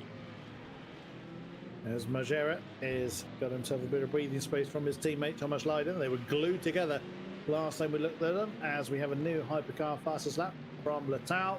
He needed that to respond to Emilo behind, who was really giving him a lot of trouble. Now, if we can ride on board, Director, with Margera, we can just go to the onboard shot. There is something I do want to point out. No, not that one. You need to clean your rearview mirror, sir. That is not helping you in the slightest. As we continue to, well, that was just me being daft. So, expect more of that as the evening goes on. Whoops, as Alexander Lay just dips a wheel on the exit of the Fannin chicane. Well, hell, we have already seen cars have an argument with the wall at the Fannin chicane. Is Margera going to be able to make a move up into the chicane? He's probably observing the fact that the gap ahead of Alexander Lay is growing ever so slightly to Luke Whitehead. Is he going to be able to outbrake the Mercedes? Very, very close, nearly pushing him along. There, he's committed to the move, but the Merc has braked a little bit later. He wants to hug that inside line. Very well defended from Alexander Lay. Here comes Margera then to try and get the power down in the Falcon. Lexus going to draw alongside. He's got the outside line for the source though. He's going to have to try again somewhere else, I think. Oh, me of little faith. There's a great outbreaking maneuver from Christian Margera. That's the Falcon Lexus up and away. Yeah, there we go. You could see he was setting up that move a long way in advance, and Christian Margera, always a pleasure to watch in that regard. A very, very quick driver, and he's got excellent racecraft on him too, as Alexander Lay discovered to his cost in the Mercedes. I don't think the Mercedes is really the car of choice around here. I did love that Opelite livery that seems to have the Mercedes three-pointed star all over the back of it in the little shiny triangles, essentially, as well, stars rather. As we cut back to, this looks like Ulrich all over the back of Simicic's Grigoletto in the lead of the race, sets the fastest lap once again then. So Simic is struggling to keep up with Biela, and it's the second Fischer racing car of Moritz Ulrich that is starting to give him a hard time here. So not far behind them is Pisoni as well. As we see a lockup behind that. That was Paul Puot that just about made it into La Source without hitting the back of Pisoni's BMW there. But yeah, up front, it certainly, no matter what people may think of the controversy with the collision, Grigoletto has certainly got the pace after that contact to keep Gillison behind. But is he going to be using more fuel in the process, as we are starting to see it just clouding over slightly as we transition into evening lighting, essentially. So no sign of the rain yet. And for those that have gone for the higher downforce setup, they may well be wondering where the rain's at and how much longer they're going to have to extend this first stint for. Yeah, that's the question, isn't it? We don't know. We know that there is a percentile chance of there being rain. We don't know when it's going to arrive. And by the time it does, is that going to be too late for a lot of these drivers? Exactly. That's the thing, isn't it? Is those that have possibly gambled on the rain arriving later may well be disappointed. We have no idea. But you can see the in-game time. Oh, blimey. Big defensive maneuver. No, sorry, that was an offensive maneuver. That looked like Ramenet letting him through almost. It did, didn't it? It could well have been. Axel Ramenet may well have decided that. Yeah, I think that's what it was. As you can sort of see that little shake of the car there from. Is that a frustration shake or a thank you shake? I think that's a thank you. I think that's a thank. Well, yeah, you in truth you can't. Wish you'd done that earlier shake. Could well have been. But yeah, I think that was Luke Whitehead saying to Axel, yeah, thank you for that. You know, Ramenet deciding that's not my fight. And look already at the distance that Whitehead has given himself from the offline McLaren. That's several car lengths he's already got. So good effort there from the pair of them as we switch to our hypercar leader of Fabio Grigoletto.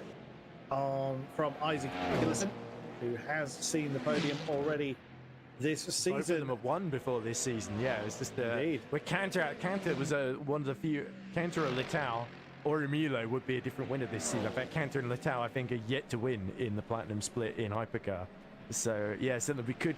This is probably the biggest chance yet of seeing a repeat winner. But we still, incredibly, have got 2 hours 10 minutes left on the clock, despite so much happening in the first half hour. As look at that, Grigoletto is about to lap Alexander Hanna, and with him, you'd think the rest of the GT3 field is probably not that far away, only about 8 seconds up the road. Yeah, very, very true. As we look at Julian Gilhead. Oh, it's Gilhead, I beg your pardon. So the Alpine then of Sven Gilhead. Was he 44. Had an issue? No, all looks neat and tidy so far. Is he? Or has he already had the issue by the time the replay began? We are not certain. No, I think we've gone backwards in the replay here. So what has happened? Oh, Stubenrach. So it was Stubenrach that had the problem. He's kept it out of the wall. Yeah, there was a lot of clenching going on in that car, I dare say. So the Peugeot rejoining, having lost, may well have not lost position, but certainly lost a lot of time. Yeah, he's only just ahead of Nashkidashvili, so Nashkidashvili's closed in significantly as a result of that. So he did lose a position. There you go. So yeah, I think he might have been ahead of Gilhead before that, and then after that incident, yeah, has ended up still beat it. It could have been a lot worse, though. I agree with you very much, Chris. So yeah, certainly Stubenrach in his first race has already had a massive brown trousers moment, as they say, as we now look at Litau being closed in by Dario Emulo, and you can see Emulo's teammate Isaac Gillison, winner of the race at Paul Ricard a couple of races ago, only just up the road ahead of them then. So this is slowly turning into a fight for P2, and all of them will be praying Grigoletto gets a penalty for the contact with Cantor, because that would make this the fight for the race lead then. But of course, we don't know what the outcome of that could be, so we will have to wait and see what the stewards say afterwards and call it as we see it, Chris. But yeah, at the moment, still big points up for grabs. It's still 27 points for second position. Here's all you see, Emulo being held up quite badly by Thomas Leiden there. Oh, as Leiden then just slides a little bit onto the dust in the Falcon Mercedes. So yeah, Dario Emulo, he did the right thing there. He just had to wait till they got out of Normandy before making that particular maneuver stick. You know, there's two. If we were in the dying laps of the race, sure, you'd start to push a little bit more. You push your luck a little bit, but at this early stage, there is no point trying to do big banzai moves, as we are looking at a four-way fight here for ninth position that's currently being held by Bila, Simitic, Ulrich, and Pisoni in hot pursuit. Yeah, hot pursuit, but as night comes in, the temperatures may start to drop here a little bit as they go either side of the Lexus in front of them. Well, actually, they go the same side. Oh, and somebody has not made it through Stubenrach again. It's that Stubenrach that's gone. Oh dear, the curse of the Peugeot, so quick yet so fragile, and he's lost it into Fanier quite early on. That's allowed Nashkidashvili to get alongside, and has there been contact with the German here? Well, with a lot of dust there. No, that's dropped on his own. And we saw that. Oh, a huge impact there for Stubenrach. That's such a shame. Huge, huge shame for Stubenrach. And that is a retirement he has decided to park it. It seems to be the Peugeots. The Peugeots do seem to either they've all gone for a very slippery setup, or they are very, very tricky cars to drive. So, oh dear. It's the inverse of Silverstone. It was the Ferraris that were struggling so much at Silverstone, wasn't it? And the Peugeots took a 1-2. So if you can live with it, the instability, then you can do it. But I think, yeah, a bit of bad luck as well, creeping in, a bit of inexperience too in the case of Stubenrach in this particular championship. Of course, though, he's got a lot of LMU experience. So let's hope we see him again in the next round at Sebring in a couple of weeks' time then, as we see this battle continuing. Puod fighting Michi Hoyer, and then as Jimmy Menard, one of our few remaining Peugeots, just ahead of them. Who's going to follow who? Hoyer tries to go around the outside of Menard as the traffic is really playing its part. Menard sees a gap, goes for it. Oh, it bounces off. There's Michi Hoyer, and a big hit with the wall. It's not been Michi's day. He may have changed car, but his fortunes remain as dismal as ever, sadly, for poor Mitchie. It's a long limp back home from Lecom. Well, that was into Malmedy, wasn't it? So there it is, side by side. It's Ramone. Oh, yeah, a big punch in the face there, did Mitchie. Oh dear, I'm running out of room. Wasn't enough space. It didn't look like a sort of defensive chop at all. It was just no space for poor Mitchie. Here it is again. So, yeah, on the outside line, that's Jimmy Menard. That is our left. Menard was almost trying to turn and go back to the middle of the road. Yeah, I think Jimmy Menard just not realizing Mitchie was still there, tried to occupy a space that had a car in it, and that car's not steering straight whatsoever. That's Yumilo and Latau. So this is live now. We are back to real racing now. Back to live racing was what I was trying to say there. So we've got two pairs then up front. Nicoletta and Gillison, the lead pair. 2.5 seconds back. Here's Latau and Yumilo. Cadillac and Ferrari up front for now. Did not think this would turn into a Cadillac leading Ferrari battle for our podium spots at the moment. But no, indeed. Yeah, certainly Grigoletto showing that Cadillac, when driven well, can still be an effective package. But Gillison, in the recent history, has started to close the gap back to about a second now. So seems that Isaac Gillison a little bit more confident, especially now they've cleared the traffic then. So the battle for the lead very much not over. And Litau is doing incredibly well to keep Emulo, who's been one of the most fearsome wheel-to-wheel drivers that we've seen in Hypercar in the Platinum Split in recent memory. He's not left any opportunities for him to slip up the inside then. So, yeah, Latau, the Frenchman's going to need to be looking in his rearview mirror to make sure that 499P does not breeze past him. But you can see the headlights on. We're getting into the night phase. And an honorable mention, by the way, we haven't talked about the lead fight in LMGT3, but Alexis Hern and Patrick Schindler both doing a fantastic job. Well, we also haven't really talked about Manisha much since he cleared Portao and Hamadani. Whitehead has cleared Hamadani for 5th as well in GT3, so Luke Whitehead still very much a factor in this one, especially if there's a weather change once darkness starts to fall across the circuit. But yeah, our GT3 runners, as we see, just as I was praising him, Manisha takes altogether too much gravel out of Speaker's corner, and in comes Mitchie Hoyer for repairs. Indeed.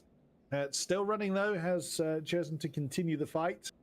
As we have lost another of our hypercars. Giuseppe De Noia has parked the Peugeot. So obviously Giuseppe was one of the ones involved in our opening lap. There is the 787 car. What has happened to him? Did he choose to park it? As another Peugeot that has had grief. Says he's gone in too hot. Oh, I thought he got disconnected there. Well, it looks like a technical issue of some description. The LMU not certain where he is, so that could just be a straight disconnection, unfortunately. But the Peugeot is cursed, it would seem, for tonight. But Mitchie Hoyer is choosing to continue. He's in the Ferrari, so that point is fairly moot. But we can see then the darkness is rolling in. All the visual references will start to change. Even though you do rely on much more muscle memory when you come to racing, certainly endurance racing, you do still use those visual references, and they all change when we hit the dark hours. It's going to be telling to see who's practiced in the dark. It's a very easy thing to forget to do when involved in endurance racing. So let's see how the order shifts as we go through the darkness hours. Yeah, especially if a GT3 suddenly pops out of the darkness right in front of you as a hypercar. That can be a bit of a scary instant decision time moment. But the impressive thing about our top four, look at the gap to Erchan and Gielhead, our two Door Falcon esports drivers. They're about 8 seconds in the rearview mirror of Emulo then. So that's going to be interesting to see if there's a strategic reason, or it's just the Toyota and the Alpine are just that much slower than the Cadillacs and the Ferraris at the present moment. As we now look at our top two in GT3, Patrick Schindler keeping her honest. It keeps accordioning, going in and then going back out a second or two. But Schindler has not given Alexis Hern any rest in this particular race, and they've got that battle for first position very much to themselves, with Manisha about 4 seconds behind then. So Patrick Schindler, I believe, was it Schindler who won this race last season in the wet as well, also in Alexis, if I'm not mistaken. So I think you've got to say Schindler are champion of season 3 in the Platinum Split. I think Julien Henno has hit trouble in P12. Yellow flag for him. He's spun. Oh, and he's hit. Oh, is that Michi Hoy he's come together with? Oh no, surely not. I mean, it was a Falcon. It was a Falcon Hypercar. He's the only Falcon Ferrari. Oh yes, it was Michi Hoyer. So they're side by side. Oh, so it was actually Michi that was trying to hug that inside line, just caught the apex. Round went the Ferrari, and sadly, it was Heno that was the innocent victim there. That's so unfortunate for both of them. But Michi, I think Michi was just trying to mind his own. Well, they were both trying to mind their own business. That's such a shame. Such a great shame. And as far as who won Spa last, it was not Patrick Schindler. He was. It was Hoopen, sorry. It was indeed Niclas. He did try and run long to win, but it didn't quite work out with the fuel for poor Patrick. So, yeah, he certainly got that Season 3 GT3 Championship under his belt. Then as we see Leiden going up the inside of Alexander Lay. So the Mercedes doing battle over P9. And it's the Anglo pole of Leiden that finally follows Malguera, his teammate, through, and it gets into another couple of points paying positions then. Can Alexander Lay for Opelite do anything about that? It doesn't look like it at the present moment. Oh, look at the leaders, really low on energy. Yeah, they have certainly drained their tanks pretty low, but as mentioned before, they are not allowed to drain the tank to zero. Now, there is a point when the percentage bars do show a zero. That's simply because there's less than 1%. If they pit before the tank hits zero, or before the virtual energy hits zero, that is fine. They are allowed to do that. If the virtual energy hits the zero, that is a penalty to that driver, and it's pretty draconian, so they cannot do it.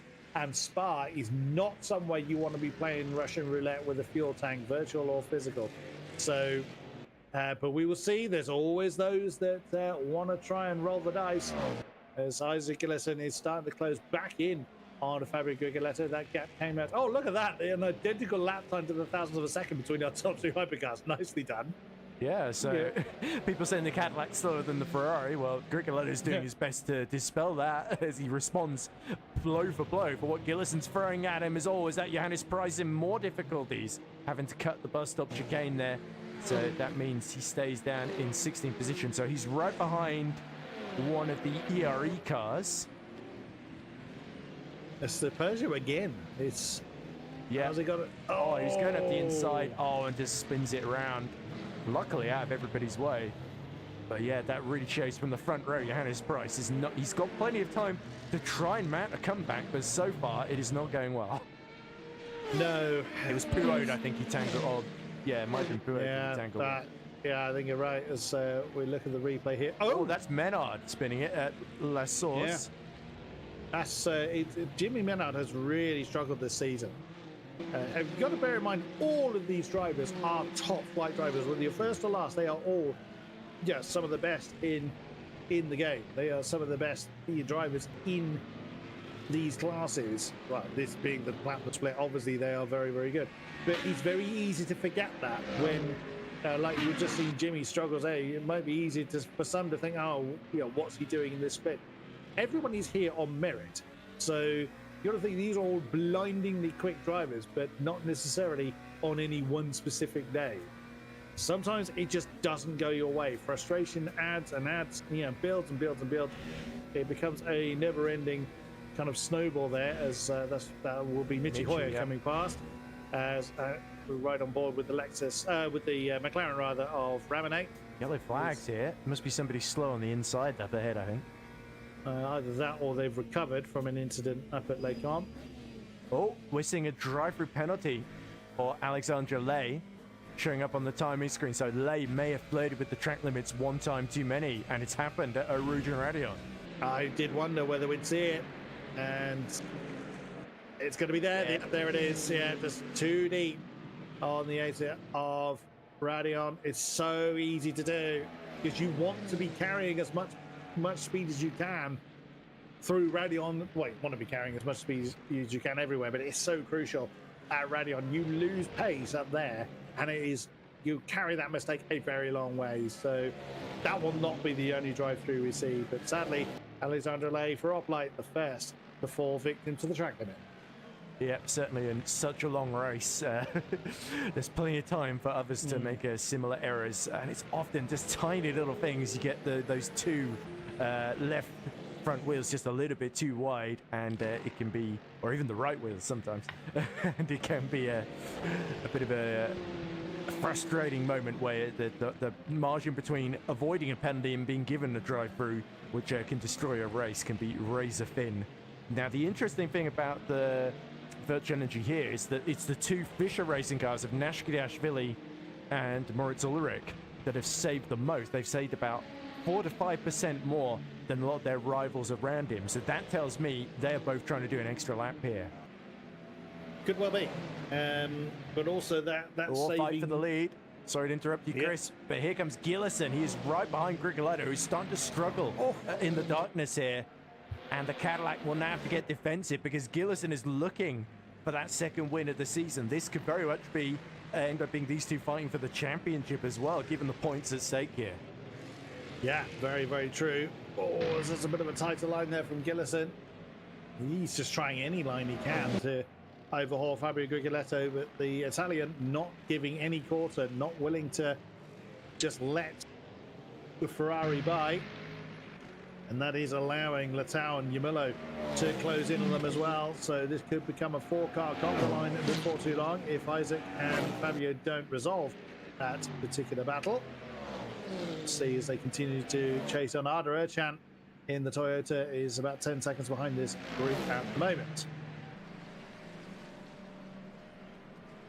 Indeed. So Grigoletto survives this time, but he saw exactly what happened to Marco Cantor early in the race. Is Gillison about to take advantage of the traffic himself and do a similar, hopefully not a similar feat. Oh, not Mitchie again. I think Mitchie just coming to a stop, potentially just to, because of some sort of issue here. So let's see. Hopefully nothing too dramatic, but maybe nursing a fair bit of contact. Oh no. Oh, it's connection issue. Let's hope it recovers and that Mitchie can at least finish this one and get some experience in racing conditions in the 499P post-update under his belt. Into Pujon he comes, and this is where he's decided to come to a stop. So maybe that would suggest some sort of screen freeze or maybe some sort of issue on his end, I think, rather than being disconnected. Still going though. Maybe just had a pop-up or something on the fastest corners on the circuit and wisely decided to come to a stop. Stranger things have happened. On another series I commentate on, one of the lead drivers actually had their steering wheel software decide to update mid-race. So I've seen, stranger things have happened as we see our hypercars flashing at our GT3s. Oh, Gillison! Oh, and in comes Grigoletto. In comes Grigoletto, yep. So he hugged that inside line as well as... is that Yamillo coming in? No, it's Latau. So the Cadillacs have come in. The Ferraris have chosen to continue, which, they've got plenty enough energy to do another lap. I think we will see those savings after the next stop, or certainly towards the end of the race. I don't think we'll see the mass strategy differences just yet. But it also depends on how long they're in the pits for, how much they take on board at this point, as Marco Cantor is also in the pits. Good to see Cantor still going, to be honest, after what happened. But this will be interesting then. It is interesting that those were the only two Cadillacs in the top, both in the top three, deciding to come in. And we're also seeing Julien Heno coming into the pits. And speaking of going into the pits, I've just been informed dinner is ready, so I might leave for 10 minutes and then come back on the other side of the pit stop. So it seems like an ideal time to do it, really. But anyway, hopefully there'll still be plenty of racing to come by the time I get back. Oh, I dare say. Well, you head off and sort important matters as we see Latau and Grigoletto leave the pit lane. And they will then continue along their merry way with some free air around them. Marco Cantor, of course, was in behind them. So he is yet to... he's just leaving the pit lane now. So he'll be back on the way. There he is. Along with that is Julien Heno in the Lexus that have gone on the way. Pisoni and Ulrich having an argument for 8th position, the BMW ahead of the Ferrari. That's Heno that I think they're just catching up to. Potentially can't quite see the car number on the side of the Lexus. But I think that is Julian Heno that is now proving very popular. Oh, there's Ulrich had to take a bit of a different line there. There's Valentin Berrier. Somewhat on his own. We look at Alexander Hanna getting a lot of flashing of the lights from our Hypercars. Now our Ferraris are coming in. So Gillison and Dario Yamalo. See how that extra lap is going to affect them, if it's going to make an awful lot of difference. Hit them up quite nicely. Erchan, Geelhead, Bieler all coming in. As Nashki Dashvilla. Wow, look at this. This is somewhat what I was expecting. Looking at the virtual energy amount for most cars being of a similar level, GT3 or Hypercar, it's just not a surprise that the pit lane is now absolutely swamped. David Nashki-Dashvili has chosen to continue in his Ferrari alongside Ulrich. Ulrich in his 499 has chosen to continue. Brandon Geitz, our lead Peugeot, one of the few Peugeots remaining. And Paul Puo in his Cadillac has chosen to carry on as we look at Fabio Grigoletto coming over the line then. So he's going to get a lot of positions, as you would imagine. As we've got some cars leaving the pit lane now. Quite a lot of our pitted Hypercars have come in. And that puts Grigoletto back into what will become the race lead. He is being chased. He's being chased by Latown now. Isaac Gillison has dropped to third, and Yamalo fourth, with a 7th and 8th at the moment. That's interesting. So the extra lap has not gone to their favour, and they have completely topped off their virtual energy tanks. They all did. So they haven't. No one's short filled or anything like that. That's interesting. Ah, yes, well spotted, production. Thank you for that. Arda Erchan, oops, is one going for a bit of a wander. But two, Arda Erchan is actually short filled. You can actually see that on the display here. He's on a 73%. He has been through the pit lane. So he has taken less in the tank at this point in the race. See that has any longer term issues as David Nashki-Dashvili is coming in. Oh, he's running. Oh, that's Paul Puo. That's oh dear, is that a very heavily damaged car? Let's have a look. What's happened to Puo? Past one of the Lamborghinis. That's David Nashki-Dashvili. I think he was chasing. Oh, that's going to be side by side through. No dear. Oh, both of them have gone off. Oh dear. So Puo hits the wall. Both of them hit the wall. Oh, so there is a very hurt Paul Puo. Who was he tangled with? Trying to spot the car number on the side. They were in second at the time. I think, was that the towel that was caught up in that? We will have to see who drops down the order. Nashki-Dashvili is in the pits. Paul Puo is in the pit lane and is likely to be in the pits for a while, but will hopefully continue. Brandon Geitz is also in, Ulrich is in, and Paul Puo is in for our Hypercars. Quite a few of our GT3s are in. Oh, it was Moritz Ulrich that was the unfortunate one involved there. Oh dear, that's never what you want to see. Moritz Ulrich was caught up in that incident. It won't be the only incident we see in the course of the race. If we look at Gary Yamilo and Bieler. Oh, that's Bieler on the inside of the Ferrari. Oh, a little bit of rubbing coming through that chicane. Bieler's going to be pushed wide from Yamilo, but still there. And it looks like Yamilo's behind Bieler. So that went the way of... Oh, it didn't go the way of the Italian. Coming up and over Radion along the Camel Straight. So Dario Yamilo has lost that particular position. There's Latau and Grigoletto are top two. So Fabio Grigoletto has gotten on with it. He is running off into the distance now. As coming out of the pit is Paul Puo. So He is no, it's not, beg your pardon, it's Moritz Ulrich that is coming out of the pits. I was just thinking, crikey, that was quick for Pua, considering how hard he hit the wall. But Moritz Ulrich is now on the move. So Pua is the only. Pua is the.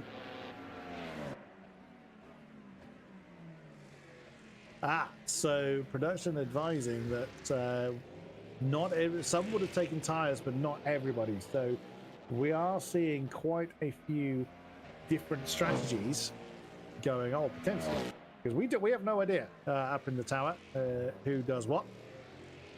Someone that does need to come into the pit is going to be Marco De Bueno, as he's nearly out. He's got just as I say that, he comes into the pit. So thankfully Marco De Bueno has brought his car in, otherwise he would have run out of virtual energy. David Nashkidashvili up into fourth.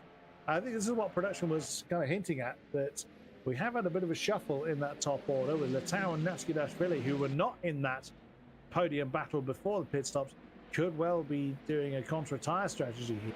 Because it was Isaac Gillison was in second behind Fabio Grigoletto. There is Dario Yumelo trying to chase Rafael Bila. Ferrari 6th and 7th at this point in time. Oh, that's Marin Bessier and Artem Manisha. Ford versus the Corvette. Artem's going to be forced to the outside line here. Can he hold on to it for the inside of La Source? He's hung on to it for now. And that is Alexander Hanna that is right behind them. But the Corvette, decent exit. Very good exit from the chicane. It could well be that Marin Bessier kind of let that one happen, so he gets a bit of slipstream along the Camel Straight. Out comes one of the BMWs from the pit lane.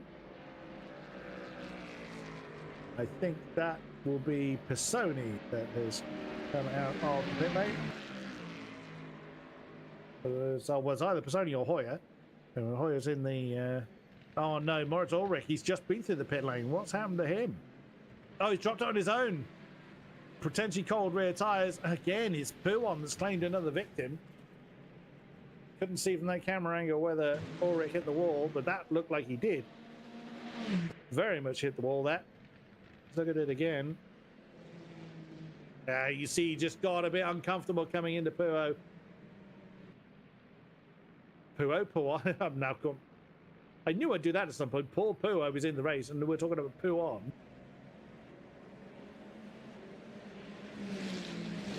Oh dear.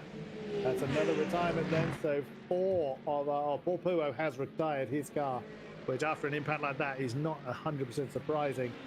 The Cadillac was going to be in the pits for quite some time. So that's 4 of our hypercars and 3 of our GT3s now out, as we look at Alexander Hanna and Marin Bessier arguing for 8th position. Lexus against the Ford. It's Marin Bessier fending off the advances of the Lexus.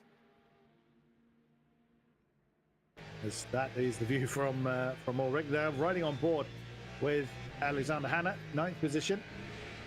We have a yellow in sector 3. Hanna's price was potentially wide somewhere.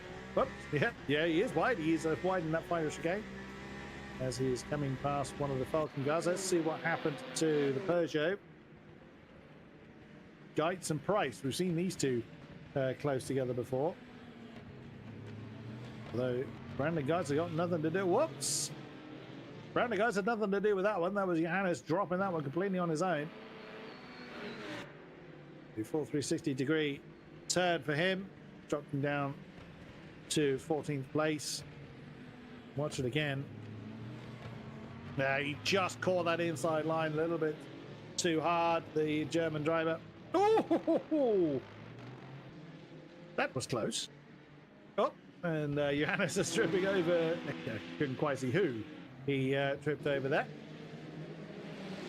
So welcoming back to the box, Ed Hunter. We've it's been a little bit action-packed since you disappeared, Ed. We've lost another 2 cars. Yeah, I did see quite dramatically they crashed into each other, Puo'd into Ulrich, wasn't it? As we now see. Are we going to see a replay of that just for my benefit again? Here we go. Paul Puo up the inside. Ulrich closes the door. 2 into 1 does not go at high speed. And that is a very dramatic way for both of them to exit. It looks like, he's trying to drag against the wall. Backwards is Paul Ulrich to try and get backwards into the pit lane. but I don't think that was going to work for too long. So Nashkidashvili, by running a bit longer, has been able to leapfrog Emulo, leapfrog Erchan, and he's right behind Isaac Gillison. So the Cadillacs, by pitting first, that has worked out quite well for them. Gillison a long way behind by the looks of things. Is this a potential issue? No, this is Nashkidashvili being overtaken by Gillison, sorry. Okay. And there it is then. David did not fight that one even for half a second. It's like, I don't want to lose any more time than I absolutely have to. So the strategic masterclass that we've seen in the goal split, Nashkidashvili is cooking up a strategy here to maximize his result. Remember, Erchan still nipping at his heels in that Toyota as well. So he's got a legitimate fight in his hands, and he knows it's not with the Ferraris. He is a Ferrari, of course. Yeah, so. Not with the lead Ferraris. No. Yeah, very true. So we will see how that transpires as the race continues. We now look at Bestia and Hannah once again, right behind, in this particular battle, right behind Artem Manisha and the Corvette. These three pretty close together, and right behind them, that's Adrian Portal and Mehdi Hamadani, the two Lamborghinis. Judging by the early pace we saw in qualifying and in practice, it looked like it was going to be a Lambo show, but only Alexis Heron, our GT3 championship leader, is flying the flag for the Italian brand so far. See how that transpires. I'll see how, if that pace continues or if the pecking order changes as time goes on. I think Ramone's been the real surprise package, hasn't he? So too, the likes of Manisha, who of course lost a bit of ground in the pit stop of the Corvette. But yeah, the McLaren 720S has really been a lot stronger than I think many people expected going in. And Axel Ramone has certainly gotten it into third after the pit stops. Whether it's really got the pace to stay there and keep Christian Malguera at bay is another matter entirely then, as we cut back to Erchan, closing in on Nashkidashvili, who's certainly on a bit of a super safe strategy. You can see the blue Ferris wheel lit up in the background next to Rouge. Definitely looks like a bit of a... Those aren't yellow flags at the side of the road, as I mistook them for earlier. Those are just yellow bollards, I think, down the Camel Straight then, to use as braking markers, as we see all the Fischer Racing Ferrari, the purple being lit up by the front headlights of Erchan here, the Turkish driver who's a previous winner here, as you rightly pointed out, Chris, looking for a way through. But Nashkidashvili is sort of playing Erchan a little bit out of the podium fight by defending as hard as he is here. Yeah, very, very true. Now, don't forget Emulo behind, starting to close on them at a rate of knots as well. So, yeah, Erchan getting impatient here. Up the inside into Fanier, and there we go. The minute you flash the light, Nash moves aside. Interesting, that. Yeah, he wasn't obliged to, and probably a flash of the light there. Well, they're flashing between each other. Morse code. Well, you got to think that Nashkidashvili was not obliged to do that. Oh, not as far as the rules are concerned. Realistically speaking, he may have thought that wasn't his fight, and being that he wasn't really in that top 4, top 5 battle before the pit stops, he is probably on a different tyre strategy to those around him, so has opted to not fight and lose battle. Lose going time for a very short stop at the final stint. That's what I think he's got in mind here, as we see. Oh, that is Letao trying to make it through the GT3 traffic and dropping to almost 5 seconds behind Grigoletto at this point. But Letao, he's really in a race with the Ferraris. For Gillison, slowly starting to catch him, but it definitely looks like Isaac Gillison and Dario Milo lost a lot of ground through the pit stops, essentially. Possibly through tyre changes. Again, we can only surmise on why. You've got the timing screen, Chris. You know more than I do. Well, granted, yes, but I don't have how long they were in the pits for. So that's one thing I don't know. Is I know what the gaps are, but why the gaps are there is the question that I can't answer. So, also, something that was pointed out, I think, whilst you were away, Ed, it was Arda Erchan actually has short fuel. So he's got quite a bit. There you go. So you see Arda Erchan has got quite a bit less virtual energy than pretty much everybody else, except Michi Hoyer. But Michi Hoyer, remember, had to pit following his accident. So that's why he's he's out of sync to everybody else. He's a lap down as well as Mick Schumacher after also true, all of his adventures today. Yeah. But that makes sense as a strategy for Merchan, because he was losing so much ground to the top 4, wasn't he? So he had to try something a little bit different to get himself back in the mix. And we have seen drivers do that before. They've underfueled on virtual engine. They've been able to get to the end of their stint by using it quite sparingly, and it's worked out for them, as we see the fighting there continuing with Alexander Hanna, who is, by using some strategy, because Hanna had fallen a long way down the field after his spin earlier on, he's now holding up Portao and Hamadani, the two L4F teammates there, and Alexander Lay as well. So good on Alexander Hanna for not giving up and getting the Visceral team back into the points, at least for the time being. But Hamadani's just past him as I say that. We were looking at, or briefly looking at Sven Gearhead, as Alexander Hanna caused a yellow at sector 3. Oh, that's getting a bit tight. Coming through, going to be Buxton. What has happened here? So I think Hanna, he's got the two L4F cars behind him. Oh, there we go, contact. And they're both in the wall. Oh, dear. Huge. Is that Portao or Hamadani that hit him there? That's Portao. Oh, it's Adrian. Oh dear, oh dear. Well, let's look at it. So the Lamborghini had a great run on the Lexus, and 2 into 1, and one of them has lost the wheel. It almost looked to me like Alexander Hanna was on the curb at Blanchimont and lost it, and then the Lamborghini was just in the wrong place at the wrong time. Now let's look at it again. He's a little bit compromised letting the car through on the curb, then they're making contact as he's getting on the curb as well. Just a messy situation all around, and the cars are both in bits.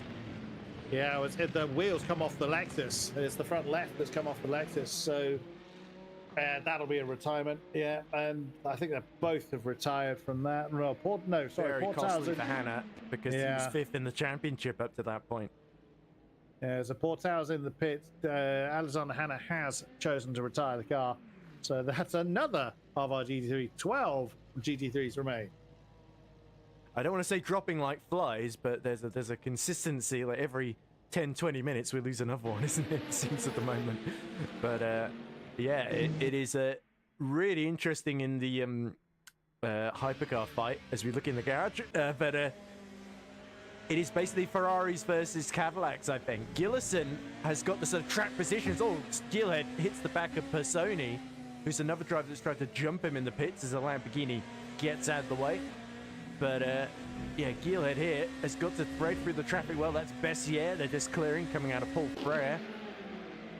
And Manisha. Yeah, Arturo Manisha being cleared there. But yeah, Personi in the BMW is another that I think has tried a slightly different strategy here to try and jump track position at the beginning of this stint. And Gillhead, who was running in P6, having maybe had a longer stop to change tyres, now sees himself a little bit further down the pack. And once more, with plenty of work to do. It's been a familiar situation for the Dutchman in the Alpine this season, isn't it? Where he qualifies a bit further down the pack and then has these storming drives where he just slowly, stealthily works his way up the order. And you see him in the sort of top 5, top 4 by the end. And you're almost surprised when he's there. But he's his only race where he struggled a bit was Paul Ricard, where he was right at the very, very back of the grid, wasn't he? And he got up to, I think, P6 by the end. Otherwise, he's always been in the top 4 come the check good flag then. So I wouldn't bet against Gillhead doing it again. If anybody can make the Alpine work, it is him, even though he is the only one that's stuck with it. As we continue to look at the battle between Personi and Gillhead for 9th position in our hypercars. So we're still some way away, I think, from the daylight hours returning to us. There's Nashkadashvili and Yumalo arguing for currently 5th position. Bouncing past, can't even tell. I think it's one of the Lexuses that they've gotten past. Not many of them left. It's either Heno or Margera, I think. Oh no, Schindler is. Schindler, yeah. So we haven't seen Patrick Schindler in a while. He's been very much minding his own business, up in 2nd in the GT3s. Yeah, in an endurance race like this, it's often about consolidating the gap to the car behind. We see Nashkadashvili going up the inside of one of the L4F Lamborghinis, and the Mulo risking it on the inside as well. So it definitely looks like Dario Mulo and Isaac Gillison in a hurry to clear as many of these cars as possible. Gillison versus Letao, when he catches up to him, that's going to be interesting, because if he gets stuck behind Matthias Letao, that could really make Fabio Grigoletto's chance to sort of make a break for victory, especially if he has to have a slightly longer stop in that final stint. Because we see yellows somewhere in the middle sector clear after briefly showing. Oh, and into the wall again. That looks like Bono. There might have been a lag spike there, so I think Marco De Bono should be okay. But yeah, certainly since that horrific first lap where he lost the rear wing, he has been, oh, there we go, losing it over the curb. So all is not well for our second place man in the championship, but at least he is still going. You never know, if enough people drop out in front of him, he could still do some damage limitation. Oh dear, it's been a tough one for Marco De Bono. We now look at us. So Yumelo is ahead of Nashkadashvili now. Let's see how it's happened. This is a replay then. Through Rouge up and over Radion with Lambo's ahead. That is Adrian Portal. And there it is. The Ferrari, well, they're both Ferraris. The Italian rather, getting the outside line on the run to Lecom. Nicely done. The factory Ferrari making the move there. The Ferrari's over the Fisher Racing Esports Ferrari. So yeah, very, very true. And I think again, Nashkadashvili knowing that that's potentially not his real battle. Well, I think his main focus is on gold split, isn't it? Where he has gone from about 45 points behind Marco Beltrami to 20 points behind him in the space of 2 races, which he won both of them. So that is his main thing. This Platinum Split is almost a bonus little treat for him, isn't it? And he's certainly been having some fun out there. And I think he is just hoping that he can do something clever with the field in the final stint and strategically sort of outthink everybody rather than blow them out of the way by holding onto position and defending like crazy. I think he's just smart enough and canny enough to know, the German, that he's got to run his own race and to sort of see where he filters out at the end, essentially. But it could be interesting if Biela starts giving him issues, as we see Michi Hoyer getting a drive through, as if he hadn't suffered enough today. It just doesn't get any better for him, does it? There will be a lot of unbroadcastable words for Michi Hoyer. Where's this? This is put on, and there it is. And you can listen to all of them on his personal stream. Yes, I imagine so. And yes, profanity not filtered, I dare say. What else can go wrong for the Falcon Ferrari? We now look at Letao trying to... No, that's Fabio Guglielmo, big pardon. It was the back of the Cadillac. He had a chance there. So 7 seconds to the good then over Letao. But you got to think it was Isaac Gillison was... Well, yeah, they were glued together with Fabio Guglielmo and Isaac Gillison before the pit stop. And there's now 15 seconds between those two.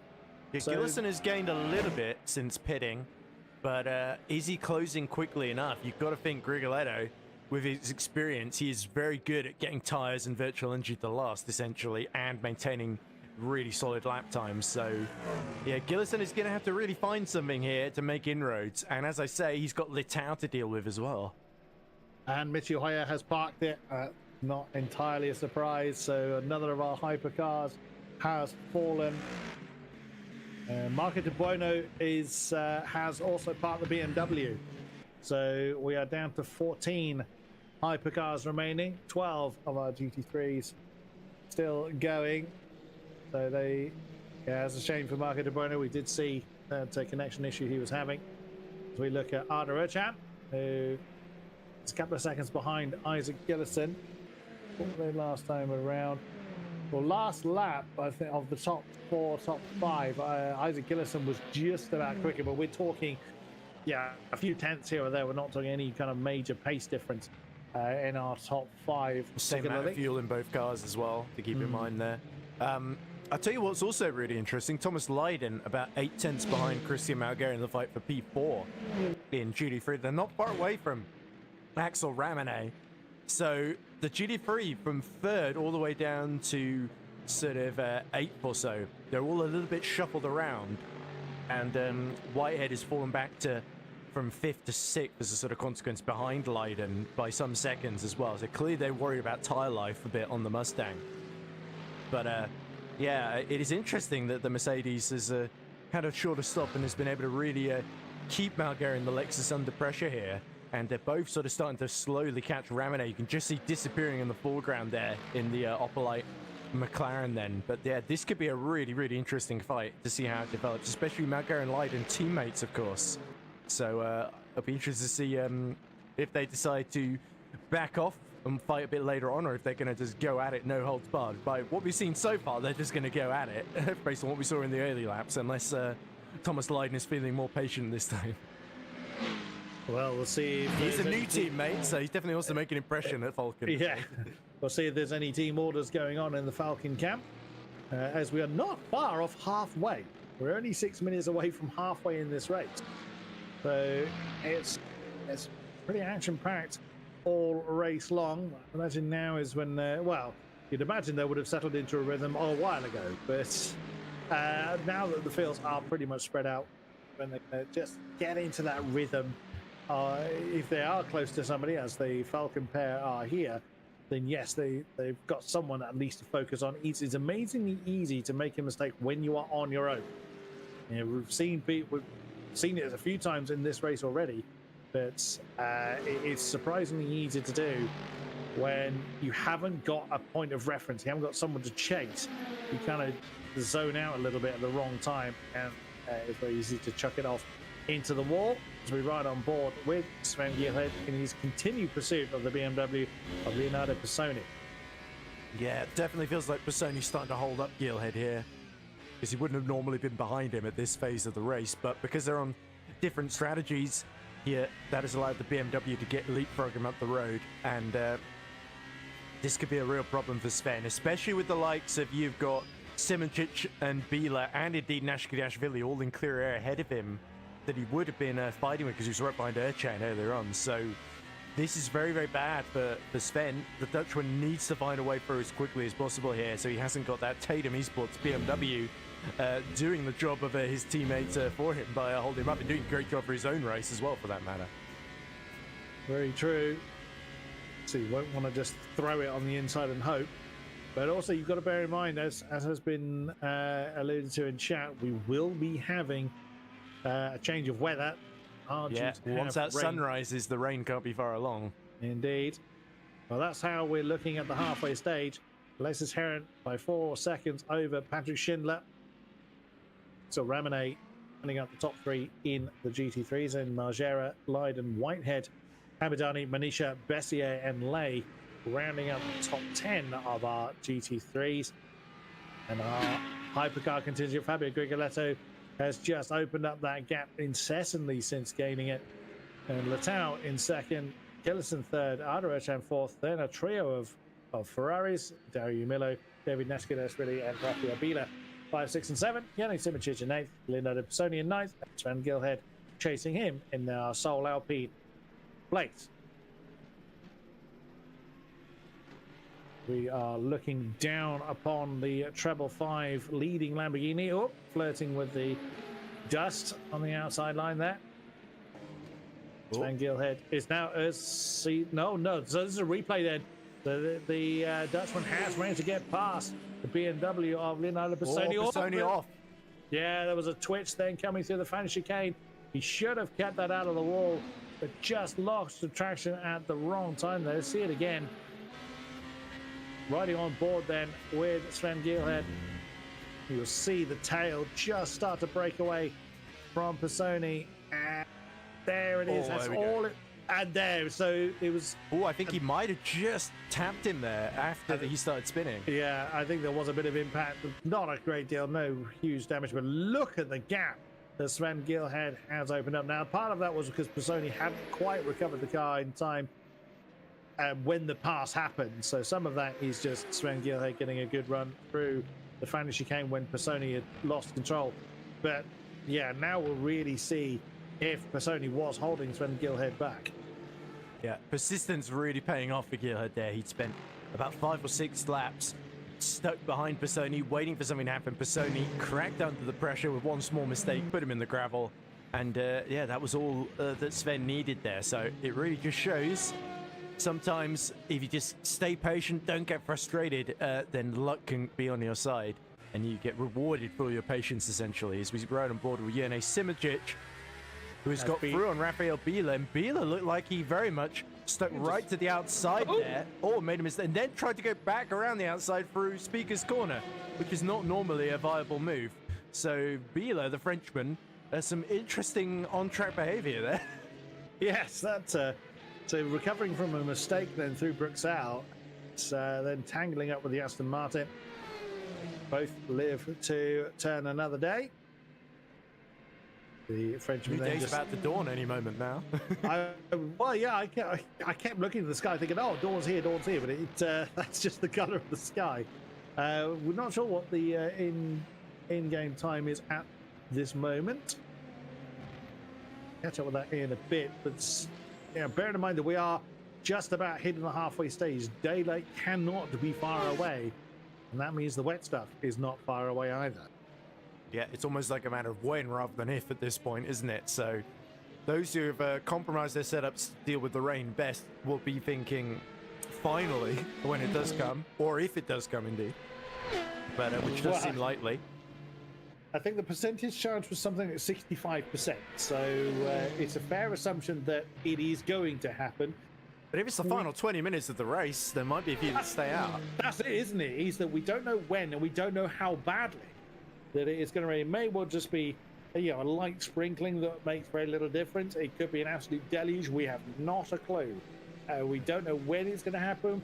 We don't know if anyone's going to be going to wet tires or when they'll do it. There's a lot of question marks in this race. It's easy to assume that our race leaders, our class leaders, oh well, they've been in the race, the lead for most of the race, therefore that's it, job done. But that doesn't mean that the weather doesn't have a part to play in it yet, as we look at the second place Lexus of Patrick Schindler. Yeah, so Schindler had a small moment here.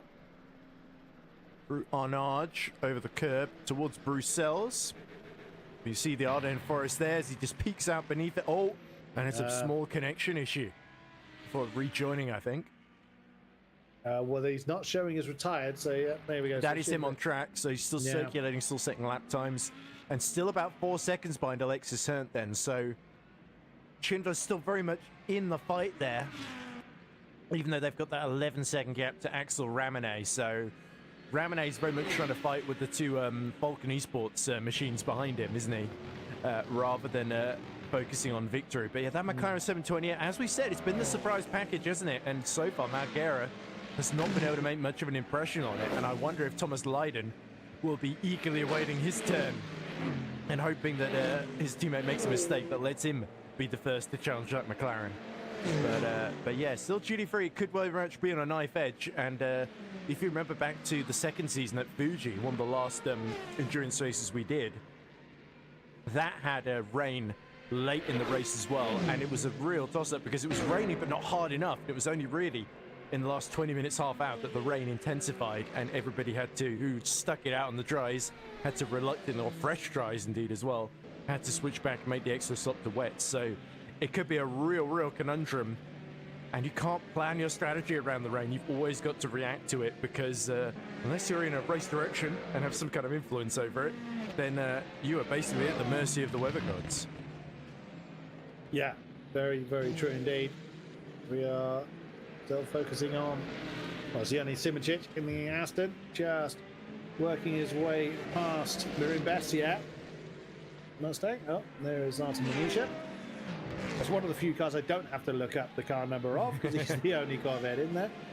So now Yanni Simoncic has got himself some breathing space from Rafael Biela.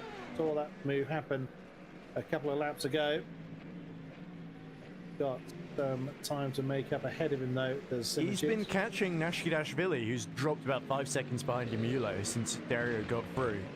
So it'd be interesting to see, because Nashkidashvili running as long as he is, it's almost a Yerne Simoncic strategy being done on Yerne here, and Yerne's in the position he wouldn't really want to be, where he's got to sort of chase rather than extending up front. So, and he's got Rafael Biela to deal with for good measure as well, in a pretty nippy looking 499p. So yeah, Biela gets a good run out of Blanchimont on the Valkyrie, but he's not going to really be close enough to make a do-or-dive move in the brakes at that final chicane then. So Simoncic has got to keep his head here, but the Valkyrie's grip on 7th position looks a little bit tenuous here. We will see We will see, but yeah, that was Yerny just getting caught out with the traffic there at a very inopportune moment. No one doing anything wrong, the way that it is in multi-class racing. Jimmy Menard and two drivers that have had a pretty rough night is Marco Cantor and Jimmy Menard. The Peugeot getting past the Peugeot. Yes, that's a wonderful sentence. But Cantor getting the inside line on Jimmy. Good to see that Cantor hasn't been damaged too much, or he's repaired the damage at least from earlier with the Grigoletto incident. So he's only at one place off the points now. So if you're Leonardo Pisoni, having seen Gilhead fly by you, you might be looking at that Peugeot a little bit worriedly. But here comes Menard trying to fight back at the end of the Camel Straight. And Cantor just extends the brakes, moves out back to the racing line, and shows Jimmy Menard the door then. So impressive from Marco Cantor, because Jimmy Menard is no slouch. No, indeed. Ooh, looks like Bessier under attack from, is that Whitehead? Sorry, being under attack from Hamadani then. And Whitehead falls to P7. Well, Luke was not too confident of how well the Ford would work here in this race, but we still have just under half of it to go, so let's not count the chickens just yet. Good move from Hamadani though, who's pulled off several of them in his very short time in the VMS Platinum Split as well, so he's certainly been one of the stars of GT3, and he is of course third in the standings, in fact in direct competition with Luke Whitehead, just 22 points between them. As we see, this is the move being made. He pulls out to the inside, and it's almost too late for Whitehead to do anything at that point. He's already lost the inside line, and then into Speaker's Corner, he has to back out. Interesting that the flash of the lights there from Hamadani. Quite sure why.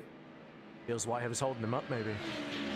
Well, that an interesting proposition as that was for position. As we now look at Margera.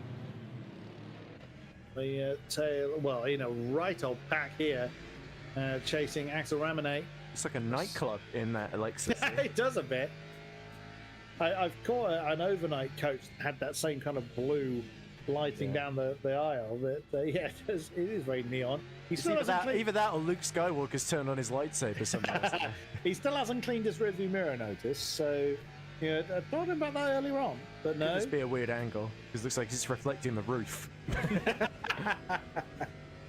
Looking back then from Margera is that's Thomas Lydon that he's looking back at.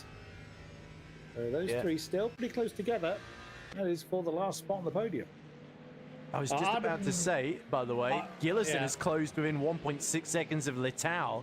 Letao has dropped to 11 seconds behind Grigoletto, so he's starting to struggle a bit here.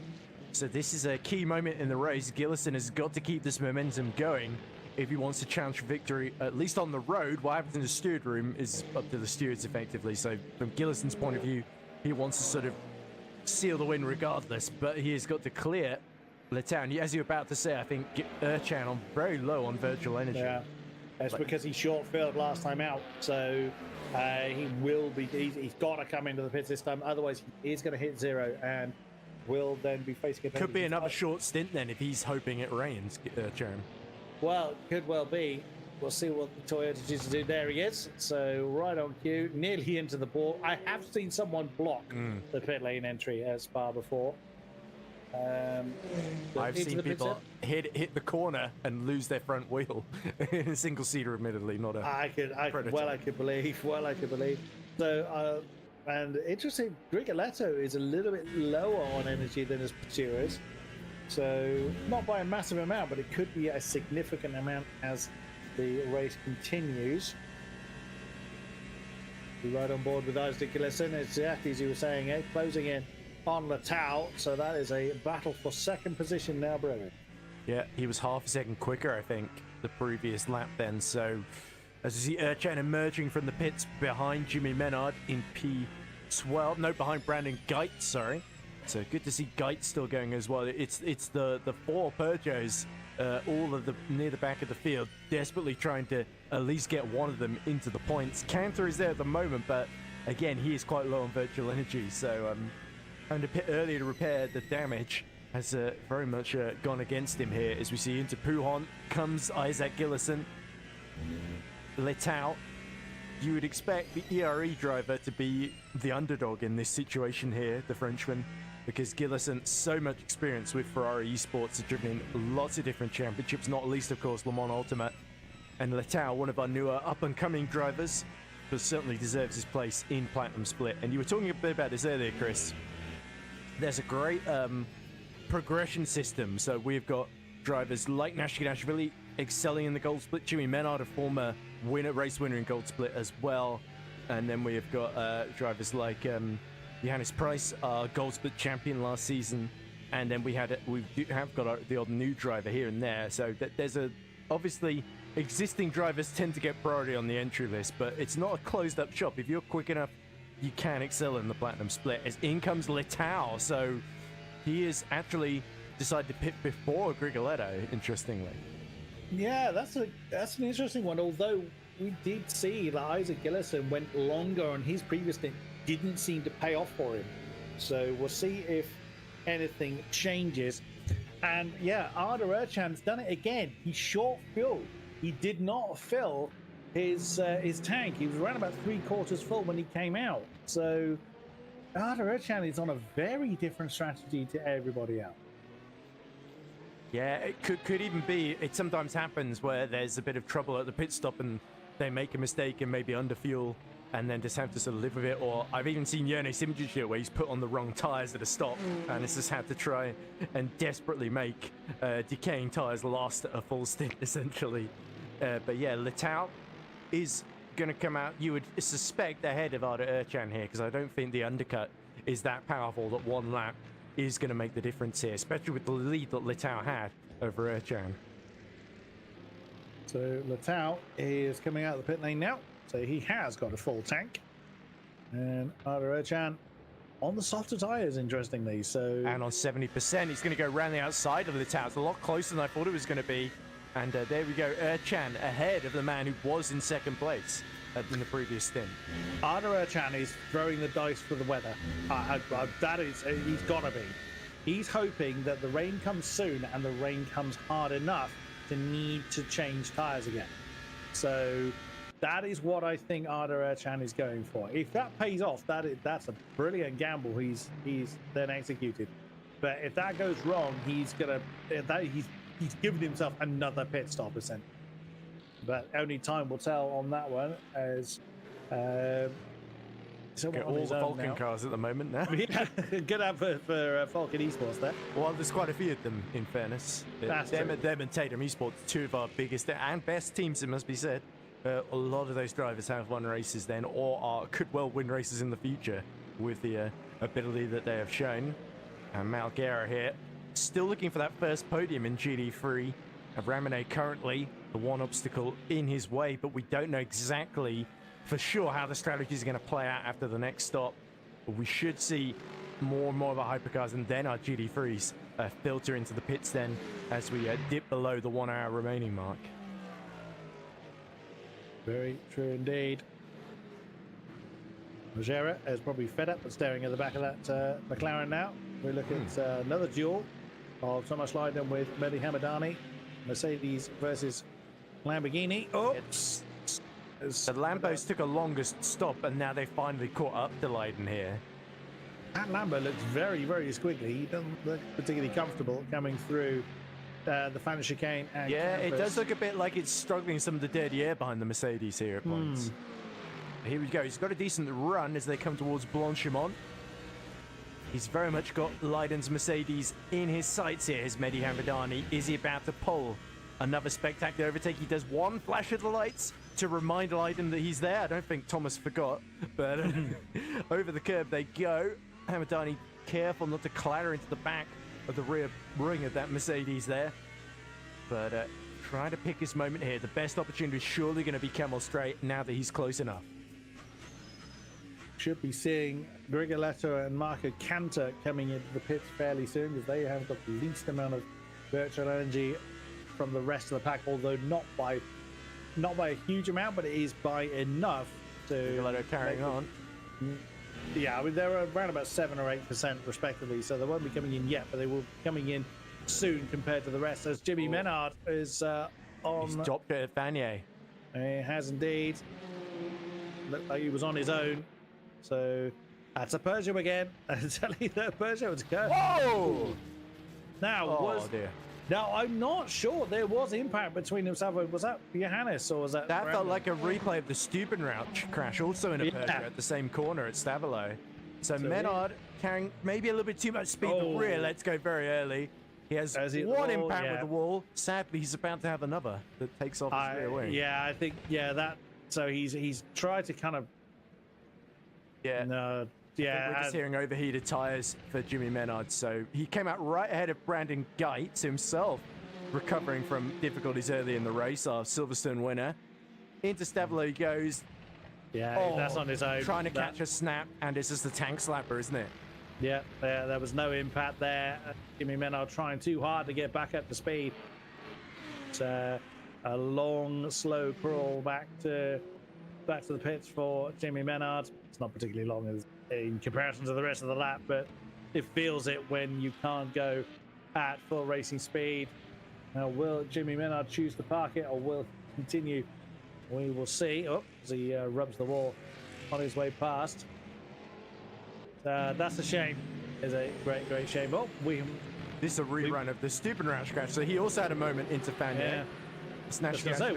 We've magically turned the sun on, but yes, it is exactly as he said. Yeah, well remembered there. Even more spectacular actually, because the initial slide was even bigger there, whereas you saw there for Jimmy, he was trying to catch it almost as it was happening rather than after. In comes Grigoletto from the lead. Yeah, and there it is. So, so he's down to just under 4% in the battery, as you can tell. Gilson has chosen to continue, as was before. If you remember, the first round of pit stop, it was Grigoletto was a lap before the vast majority of the pack. See if that pays off for him this time around. Yeah, depending on how long this stop is, you think he should clear Erchan, even if he fills the battery here. The virtual engine, I should say. Very true. So it's gone into sort of F1 2026 terms. Yeah, very true. As that is Letal that we are looking at in the Cadillac. Camera completely full of headlights. One of the Lamborghinis he's chasing there. It's nice to finally have some night racing though in VMS, because it's been a while for us at least. There is Sven Gielhed coming through. As you said, Cantor coming into the pits and now topping up on Virtual Energy for what could well be his final stint as well. And released is Grigoletto, so Erchan looks a bit further back and with much less Virtual Energy here. Erchan will be closer, but it's not going to be enough to steal track position from the reigning champion. Not quite, no. So there is Arda Erchan. Yeah. The big question is where the Ferraris of Gillison and Emulo are going to filter out, because Gillison has got to be the main threat to Grigoletto at this point. Sky is starting to brighten, so we are getting through the darkness now. And flash, yeah, we see you, Arda. We know you're there, sir. He's giving us a wave look, where if he's flashing someone, God knows who, because there's no one directly ahead of him. So. Knows we're watching. Yeah. Oh, there is someone. Oh, there we go. So that's Grigoletto that he is closing in on. Grigoletto going quite slowly, because obviously the tyre's still quite cold, still being bedded in. Erchan sees his moment, goes up the inside into Bruxelles, and snatches away essentially the net lead of the race there. But Grigoletto really coasting around. Losing a lot of time. Though that's curious then, because there didn't seem to be, unless Grigoletto's had an incident further up the Camel Straight, but Arda's gone. Yeah. Is Grigoletto in trouble, or is he just being very, very tentative? Well, he's still trying to warm up the tires. Yeah. But yeah, you're right. That definitely looked like more than just tires. I wouldn't expect him to have to slow down quite that much. What tires has he gone on out of interest? He's gone for the mediums. Erchan went for the softs, so they would have warmed up a bit quicker. You see Nashkadashvili is coming in, so he's not extending this second stint as well as the first, and Simic and Gielhed as well. So the sun coming out, no sign of rain. Everybody is having to sort of hedge their bets here. And the track temperature is very low. It was 12 degrees. That's why Fabio's throwing the car there. Because, yeah, if we look at the track temperature, it's 12 degrees. That is very, very cold. for racing track temperature. So he's Problem is, it'll heat up again just as quickly as it cooled down. Well, it depends when the rain is. So that's going to be the biggest. There's Yanni Simoncic in the Aston. So he's not far. He's around where Fabio is. There's Erchan just in front of him. So that's quite the strategy from Simoncic. He's also gambled a little bit with the Virtual and he didn't fill it to the right to the top. So he'll be able to go a bit longer than Erchan in this stint. And he's right behind him for track position. So all of a sudden, Yerne is back in the game here. So a lot of drivers are risking it then in this last stint. Only problem is Yerne will have to warm up these tyres. Gilhead is also short fuel. So a lot of people are now looking skywards thinking, right, we're now coming into the daylight. Where's the wet stuff? And gambling on when that's going to be. That's Nasky Dashvili just coming out of the pits then. And both of them being overtaken by Litau. Yeah. So, people being a bit cautious with their tyres at this stage. Because you can see on the overlay, we still have the top 6 to come in. Brandon Geitz could potentially push that top another 2 lap. are in. Yeah, and there they are. Surely Bieler and Pisoni are going to follow them in because they're down to 1% in the tank. But how long are they going to be there for? So there's lots of different ideas here. But several cars have been in and fully filled. So lots of different ideas on how best to play the pit strategy at this stage. And keep your eyes as well on the GT3s because those leaders are also not long until they're bound for the pit lane. In comes Bieler as well, and Pisoni exactly as you predicted. Yellow flags briefly in the middle sector, but doesn't look like anything too serious there. And in comes Pisoni. He's at a sideways to make his box. So Brandon Geitz now, winner from Silverstone, leads again. He is just really hoping it rains in the next minute or two, isn't he? Yeah, he would love that, wouldn't he? I tell you what, Brandon Geitz had 0.4% in the tank. Crikey, he could not have... I think Gillison is coming to the exit of the pit lane now, because here he is. Yeah, Gillison and Yamalo both fully fueled. So I think Gillison is going to take track position here from Erchan. Could well... well, it depends how quickly Isaac Gillison gets up to speed, because we know Ardo has been really pressing on the soft tyres. Riding on board then with the Falcon Toyota. There is Isaac Gillison in the Ferrari. That looks fairly set to be advantage Isaac. Look at the cloud cover. So exactly as we've been saying, that rain is imminent. So Arda Erchan may well have pulled that absolutely blindly here. And look at that. Gillison could not get any pace down to the road because the track temperature is still very, very low. The tyres were just not gripping to look on. No. Right. So also look at Grigoletto. He's behind Yamalo. Yeah, there we go. So Grigoletto is lost out quite from looking like he was leading the race comfortably, and up the inside goes Simoncic on Isaac Gillison as well. So Yerne Simoncic has gone from struggling to just hold on to position in the top 10 to suddenly he is on the podium here in a net second once Brandon Geitz pits. And it took Fabio several laps to get that car up to speed. We've had that's Jimmy Menard with us, another retirement, then another Peugeot, unbelievably. Disconnected. Disconnected. Or he's just decided to break things, perhaps. But smash the router out of frustration. 13 Hypercars, 12 of our GT3s remain then. As into the pits comes Margera, I think that is. So Manisha as well. And Manisha, yeah. So more pit stops taking place. There could have been a few people trying to stretch this stint out to coincide with the weather change, but that won't have worked. But Arda Erchan is definitely going to be looking skywards now and seeing if his pit stop rain chance 65,000. Okay, there's certainty of rain, and there's that. 65,000%. That's impressive, even by British standards, considering how much rain we normally get. It doesn't matter if it's predicted to rain, no matter what percentage, if you pit too early and then destroy your wet tires, essentially. So nobody wants to be the first to blink until we start seeing those droplets. And I'm not seeing any at the moment, Chris. I don't know about you. But Erchan will be begging for them because... but the thing is, Erchan and Simoncic, I think, are both taking a bit of a gamble here. At the moment, I think Isaac Gillison is looking sort of hedging his bets both ways, essentially. And I think he's got Emulo ahead of Grigoletto as well. So Ferrari Esports have really outfoxed Grigoletto here.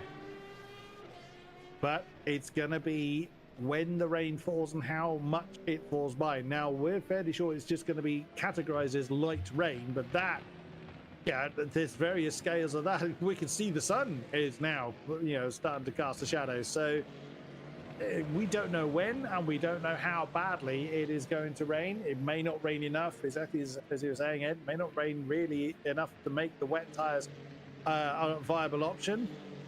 It could just be a brief shower. We don't know how long the rain is lasting for. There's still a lot of unknowns. We have less than an hour to go, and still plenty of unanswered questions. Interesting though, GT3 Manisha has had a much quicker stop than Malgare and got out ahead of him into 8th position there. As we see Hearn is pitting from the lead. So Alexis Hearn and Patrick Schindler, neither of them trying to extend any longer, and in the hope that the rain will come. They're coming in for their final stops, you would assume. Brandon Geitz also in from the Hypercar lead. So the Peugeot gamble, it's not going to be a Dreamland 2 wins in a row for Brandon Geitz, I don't think. We might have someone on the overlay I'm looking at. Someone has hit 0.0%. It's Axel Ramenet. That might... Now, that updated just as he came in the pit. So he might be fine, but I just spotted on my screen, on my timing screen, it's at 0.0% for Ramenet. And Marin Bessier has also hit 0.0%. just as he came in the pit lane. So they might be okay, but if they get a penalty, we will know why. Well, we'll see when they exit the pit lane. There's Ramenet and the McLaren leaving. Brandon Geitz too. Geitz is going to come out roundabout where Nashkidashvili is. So it's not worked out. That's a really short refill for Ramenet. He's barely over half. Yeah, he thinks it's going to rain hard and it's going to rain soon. But he's coming out into the morning sunshine, still with the front lights on. The driver's hoping that it rains and the sky darkens so they can keep the front lights on. There we go. Wow. That is a strategy gamble and a half for Axel Ramenet, isn't it? Well, I mean, when they come in again, he is going to have to put that extra fuel in, because that fuel ain't going to last till the end of the race. But, wow. And then Bessier ahead of Schindler. Yeah, he was keeping that. Bessier didn't short fuel either. So that's an interesting one. Yeah, the Mustang certainly had a bit under its hat there. But yeah, Bessier has been... I beg your pardon, Marie Bessier did short fuel. No, but I do beg your pardon. Yeah, okay, yes, there we go. Sorry, I was a bit confused by that. But so was I for a while. I was thinking, how the hell is he... Oh, look at that. Is that Whitehead having a go at Hamadani? And they're both catching up to Schindler, who's just come out of the pits. Side by side, they both go. Can Luke Whitehead complete the move? Yes, he can. So Whitehead is now ahead of Schindler, who was in second position. Wow. Well. That is a real shake-up then, GT3. Look at Arda Erchan. He is really hoping now. He's going to be very disheartened the fact the sun's out, because he's got so much less energy than everybody else. He was clearly hoping that, or gambling on the rain appearing by a set point. It is not going that way, as the track temperature is starting to really ramp up now.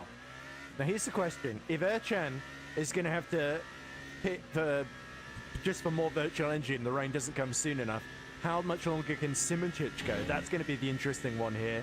Simoncic has got a sort of 6-second buffer to Gillison, and Grigoletto, I think, is right behind him, Mulo. So Gillison has got his teammate defending his own position behind him, so he's not got to worry too much unless Grigoletto clears Mulo quickly here. But that could be an interesting battle in this final part of the race. And here is Grigoletto. And here is Grigoletto chasing his fellow countryman, Dario Yamillo. Not the first time we've seen these two do combat. In Ferraris as well, yep. So very Whoa!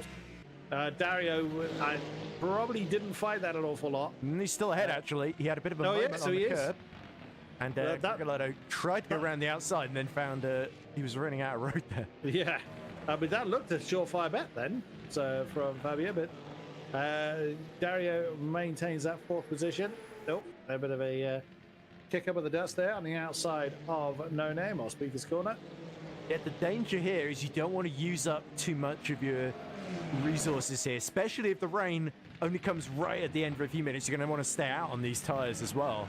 So you don't want to use all the sweeties at once here, but Grigoletto needs this track position, and he needs it soon if he wants to challenge Gillison for what could be either a podium or victory. We don't really know at this point, depending on how this insane race ends, essentially. Yeah, That is the ultimate thing. And Dario's not interested in helping his countryman there, as we see Arthur Manisha arguing with Patrick Schindler. It is. Oh, so move around the outside for the Corvette. I mean, Schindler's had second in GT3s pretty much all night, and now suddenly, yeah, he's down in seventh. Is Patrick Schindler behind the Corvette? The other thing that's happened is Bessier's picked off Herndt, our erstwhile race leader for a long while, for P2. So Bessier's now trying to counter. This is the move coming through Stavelo and Paul Frere then.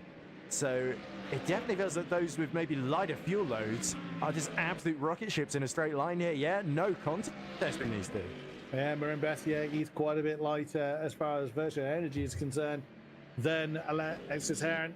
There it is. So the Ford's now got to make hay with the sun. Well, assuming the sun is still shining, we're not actually entirely sure. There goes Grigoletto again on Dario Yamalo. Is the number 50 Ferrari going to defend? Oh, bit of touch in between the two. Over the curb, that's Grigoletto off track. Yeah, I wonder if there was a tiny, tiny touch between the two. But either way, Grigoletto just lost the momentum at the wrong time. Has a look on the inside, coming down to Bruxelles. Oh, Yamalo all kind of crossed up there, but manages barely to fend off the double champion. There we go. So it's starting to get quite intense now. Grigoletto trying to force Emulo into a mistake. Emulo knowing that as Gillison escapes another second up the road, that either way, if he can hold on to this position, that could well be a double podium for Ferrari Esports, depending on how things play out for Ercan and Simoncic. Ercan just making hay up front with the lighter fuel load, but whether the rain's going to come in time remains to be seen then, as here we go. This is a rerun of what we just saw. You said a light touch. I think it was more than that. Look at this. Emilio fading over to the racing line. Bit of touch there. Grigoletto tries to hang it around the outside, loses it, and then has to go over the curbs there. So, shame for Grigoletto's perspective, because I think he thought he had him there. Yeah, but just lost traction on the wrong moment. Well, you never really want to lose traction. Flash of the lights then from Grigoletto. He's not happy. He's getting a bit frustrated. But Yamalo's doing nothing wrong. He's defending. He's perfectly entitled to defend the position. Defending pretty, forcefully, but he is doing it fairly. Complete another lap. Fastest man on track at the moment, I think, is Isaac Gillison. He is pressing on. Well, he's got to catch Simoncic, isn't it? Because Yerne could be trying to save fuel and virtual energy to get to the end no matter what. So Simoncic has got that flexibility, whereas Ercan doesn't really. Well, you say that, but Simoncic is short fuel. Not as badly as Arda is, but Arda has got much less fuel in the tank. Grigoletto gearing up for another assault, though. Up the inside this time as they go down the Kemmel straight. How late will he brake? Answer, much later. And Emulo can't really do much on this occasion. Grigoletto is finally through into P4 and free to chase that 5-second gap now to Isaac Gillison. Does Dario Yamalo have an answer to his countryman? It's difficult to say, but usually it does tend to be Fabio's got the pace advantage over his countryman, although as we've seen some epic battles between these two numerous times in the past. There you can see the virtual energy amounts from everybody. Most people are on a similar amount, but those with the yellow bars you can see are the ones that have short fuel. Axel Ramone, our lead GT3. Oh, Heron has just gone past Marin Bessier. We just saw that on the tower. But yeah, Arda Ercan is very much hoping the wet stuff comes soon. The lead of as our leaders bounce past one of the GT3s. Here is Herndt retaking second from Bessier. Yeah, so through Blanchimont. There's going to be outbreak into the Mustang didn't really challenge that. Just bled out of the throttle. Yeah, Hernst's tyres, I think, finally back up to temperature then. But yeah, Bessier still might have the straight line speed with the lower fuel to get back through here. So Hernst's not going to be able to just waltz off into the distance and wait for Ramone to pit here. Valkyrie versus Ferrari for second place. Simoncic is the lighter of the two as far as fuel is concerned. But Isaac Gillison has been on a bit of a mission for the last few laps. And this is pivotal for Isaac now that Fabio has passed Emulo, because if he gets stuck behind Simoncic, then it could just allow all three of them to congregate together and Grigoletta could pick them off one by one, or wait for Simoncic and Ercan to pit and just pick off Gillison. Yeah, that is exactly it. But I'm also thinking the pit stop strategies that we've been seeing, Arda's got about 23% in the tank, and there it is, you can see on the overlay. When he comes in, even if he doesn't need to change tires, he will be able to go to the end of the race, and everybody's going to have to come in again anyway. So it's all going to be down now to the rain. Can you imagine Arda through short fueling twice if he manages to steal away what looked like a fairly comfortable win for Fabio? That would be a storm. Indeed it would. And of course Ercan, who was so strong in the rain here last season, of course it was Emilio that got disconnected from the lead on the very final lap, and we ended up with an Ercan Simoncic battle for the lead, which funnily enough is not far off what we got at the moment. but yeah, that was certainly the most dramatic of circumstances. Still 45 minutes to go. I think a couple of things need to happen for Ercan. This final half hour is going to be really fascinating if we do see a few drops, whether it gets heavier or whether it's only light rain. So that's going to be the key to Ercan's race here. But he's bet all on rain here, all on blue, I guess, whereas everybody else has gone for the black and given themselves 50-50 each way, I guess. But there's Manisha, who's right behind Patrick Schindler in the fight for P6 here. So the Corvette not giving the Lexus any respite here, and Schindler has seen everybody go past, and there's Simoncic and Gillison fighting for P2, and Manisha turns in and finds a Valkyrie suddenly at the apex. Well, light car or not, it's not. Gillison, the front of his car is taking a bit of a whack. I was going to say, I wondered if that was either livery or something, because it looked fine in that shot. It did look a bit strange. It didn't look like he's hit something along the way, but now suddenly correcting itself. But yeah, Yanni Simoncic, he might have a lighter car than his pursuer, but it's not paying him any dividends whatsoever. Oh, I thought Isaac Gillison just caught the nose of a Lamborghini there, but they carry on nonetheless. For Yanni Simoncic, this is not what he wanted to see. There you go, the delivery's now magically changed. Depends which camera we're looking at, Edmund, I suppose. It just sort of pops in from distance, yeah. But anyway, yeah, Yerne all being held up a little bit by Bessier here, and that's going to give a little bit of a run to Isaac Gillison. Will he try a risky move up the inside into Pouon? Surely not. And indeed, he waits for a better opportunity to present itself. I think Nashkashvili has just got past Brandon Geitz with P7 while we've been watching this, as they clear Hernt, who is still in a really strong position at the front of GT3, with Ramanate sort of doing the Arda Ercan strategy, equivalent strategy, I guess. Yeah. You can see the 21 here of Gillison, desperate now to clear Simoncic quickly. Luckily, Grigoletto's still got a bit of traffic in the background, so he's not joined this fight just yet. But here, the Ferrari's got the run as they approach Blanchimont. Will Yerne defend the middle of the road as they come towards bus stop here? This is critical for the decision of who's going to win this race. Oh, and Gillison backed out of that. He did not fancy trying to string them around the outside. This is helping Arda Ercan hand over fist. The more these two fight, because these two are quite a bit slower than Arda. Arda was a 104. 201. 104? What am I on about? 2014. Right numbers, wrong order. Yanni Simoncic was a 204.1, nearly 3 seconds difference. Hello, Alexis Herrick. Just new fastest lap in the GT3 contingent and this late stage. Nicely done. But yeah, Arda Ercan will be looking at that delta, and he'll be really, really pleased for it. And I would think Isaac Gillison. There he goes. Can he get it slowed down as he gets up to Lake Yeah. And I think Yanni Simoncic may well have conceded that his strategy isn't going his way. Here's how Nashkashvili got past Brandon Geitz. A big smack off the curb there for the Peugeot. I imagine that's just costing the momentum he needed. The Ferrari gets the inside line.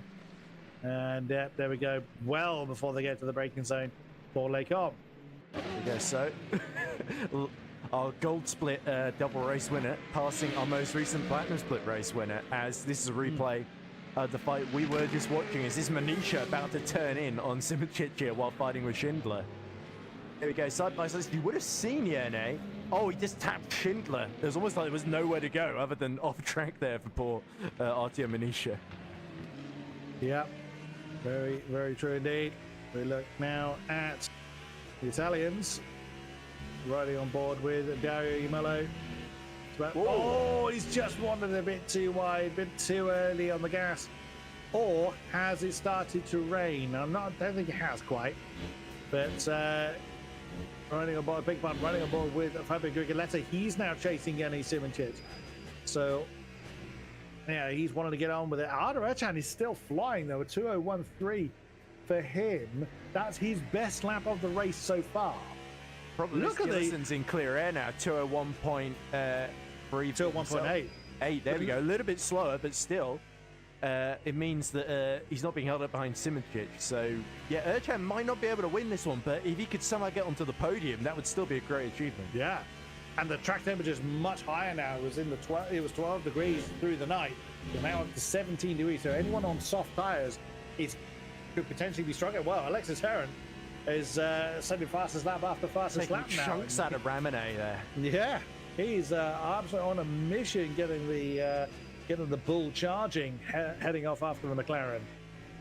Yeah, and probably just in time too, because Whitehead's still battling with Hamadani. Those two are his main championship rivals in 4th and 5th, so he needs to build as big of a gap as he can as we go into the closing phase of this race then, just to make sure that if it does rain and Ramone suddenly steals the win and gets 38 points to his name, that he still is building that gap in the championship. As now we see Simoncic being closed in, not just by Grigoletto, but also Imulo as well here. So this is tense times for our championship leader. He needs to get through cleanly, and he needs to make sure he doesn't see that Ferrari, the factory Ferrari, going right past him again. Yeah, oh, that's a little bit deep there for Simoncic. I wonder if Simoncic is double sending these tyres as well. They don't look in great shape. A great shout, yeah. Simoncic doesn't quite have the pace of those around him. A short-term game, potentially long-term loss for Simoncic. I would also kind of back up the kind of short stint he did as far as the fuel tank is concerned. He was gambling on the rain as well, I was thinking. Through Blanchimont they come. And again, I think that Aston's going to be pretty powerless to do anything about the Ferraris around him. As Arda Ercan, fastest lap of the race with a 2:01.1. Ooh, we're not done here yet, though. Oh, yellow! Simoncic trying to go back around the outside. Amulo to the inside. Grigoletto, sorry. About to be squeezed in the middle if he's not careful. Simoncic has got the inside for Lassource or Amulo trying to hurry the Cadillac along here. They're in such a hurry to clear the Valkyrie. Grigoletto has done it. Amulo is still behind them as they approach Eau Rouge and Raidillon. I'm still not, even now, 4 races in, I'm still not used to Grigoletto being in the Cadillac. But, and again, you saw Simoncic just crack that Yerne's getting apex. a tow, though, now from the Cadillac, so that's not ideal. And Grigoletto giving Amulo a bit of a tow, almost unintentionally there. And the Ferrari is through, despite Yerne's protestations. Oh, that looked very, very uncomfortable for the Slovenian driver, but manages to slow that one down. So here it is again. That 3-wide moment. Absolutely great effort there from Yerny Simoncic, doing what he could with potentially very dead tires compared to the Cadillac and Ferrari around him. But yeah, you can see he hugged that inside line, but couldn't get the one. Doesn't look like any of them got the particularly good traction. Well, good spatial awareness, nonetheless, more for them there, because they could have all just turned into each other, and we'd be looking at 3 retired cars potentially if they were a little bit too aggressive there. But yeah, you saw Amulo turning from the outside. Grigoletto responded, and then there was just enough room for Simoncic as well for the Lassource hairpin there. But 17 seconds now, the gap between Ercan and Gillison. Make that 18 seconds. As you say, Ercan continuing to absolutely soar in that Toyota, but look at the fuel tank. It is about to run out with 37 minutes to go, and surely he's maybe going to get one more lap in, if that. He should just manage it. It's around about 4 to 4.5%. He's now down to 4.3, so he might have to back off a bit in this lap. Because again, that lap was a 2:01.2, so that's only, not even a tenth slower than his best. So, can you imagine the scenes now if it starts raining? The relief. Yeah, absolutely true. But that is Grigoletto now looking at he's back into podium contention. Hello? Where the hell has that come from? From Letao. There's Letao down in 6th position of the Cadillac. Well, he certainly had the clear air, and he's been slowly closing in. So, yeah, Yerne himself a bit low on virtual energy. Can maybe do 2 more laps here. But the Frenchman, Matthias Letao, is surely going to be picking him off soon as well. As we look at Grigoletto, still having to fend off Dario Mulo. Mulo has got more virtual energy to play with here, courtesy of the fact that the Ferraris pit a lap or 2 later, didn't they? So this is sort of an interesting situation for Grigoletto here. Well, he's got to try and keep Gilliston in sight, but also Yamulo has let him through earlier and potentially let him waste some of his virtual energy fighting Simičić, and now he might punish him for that.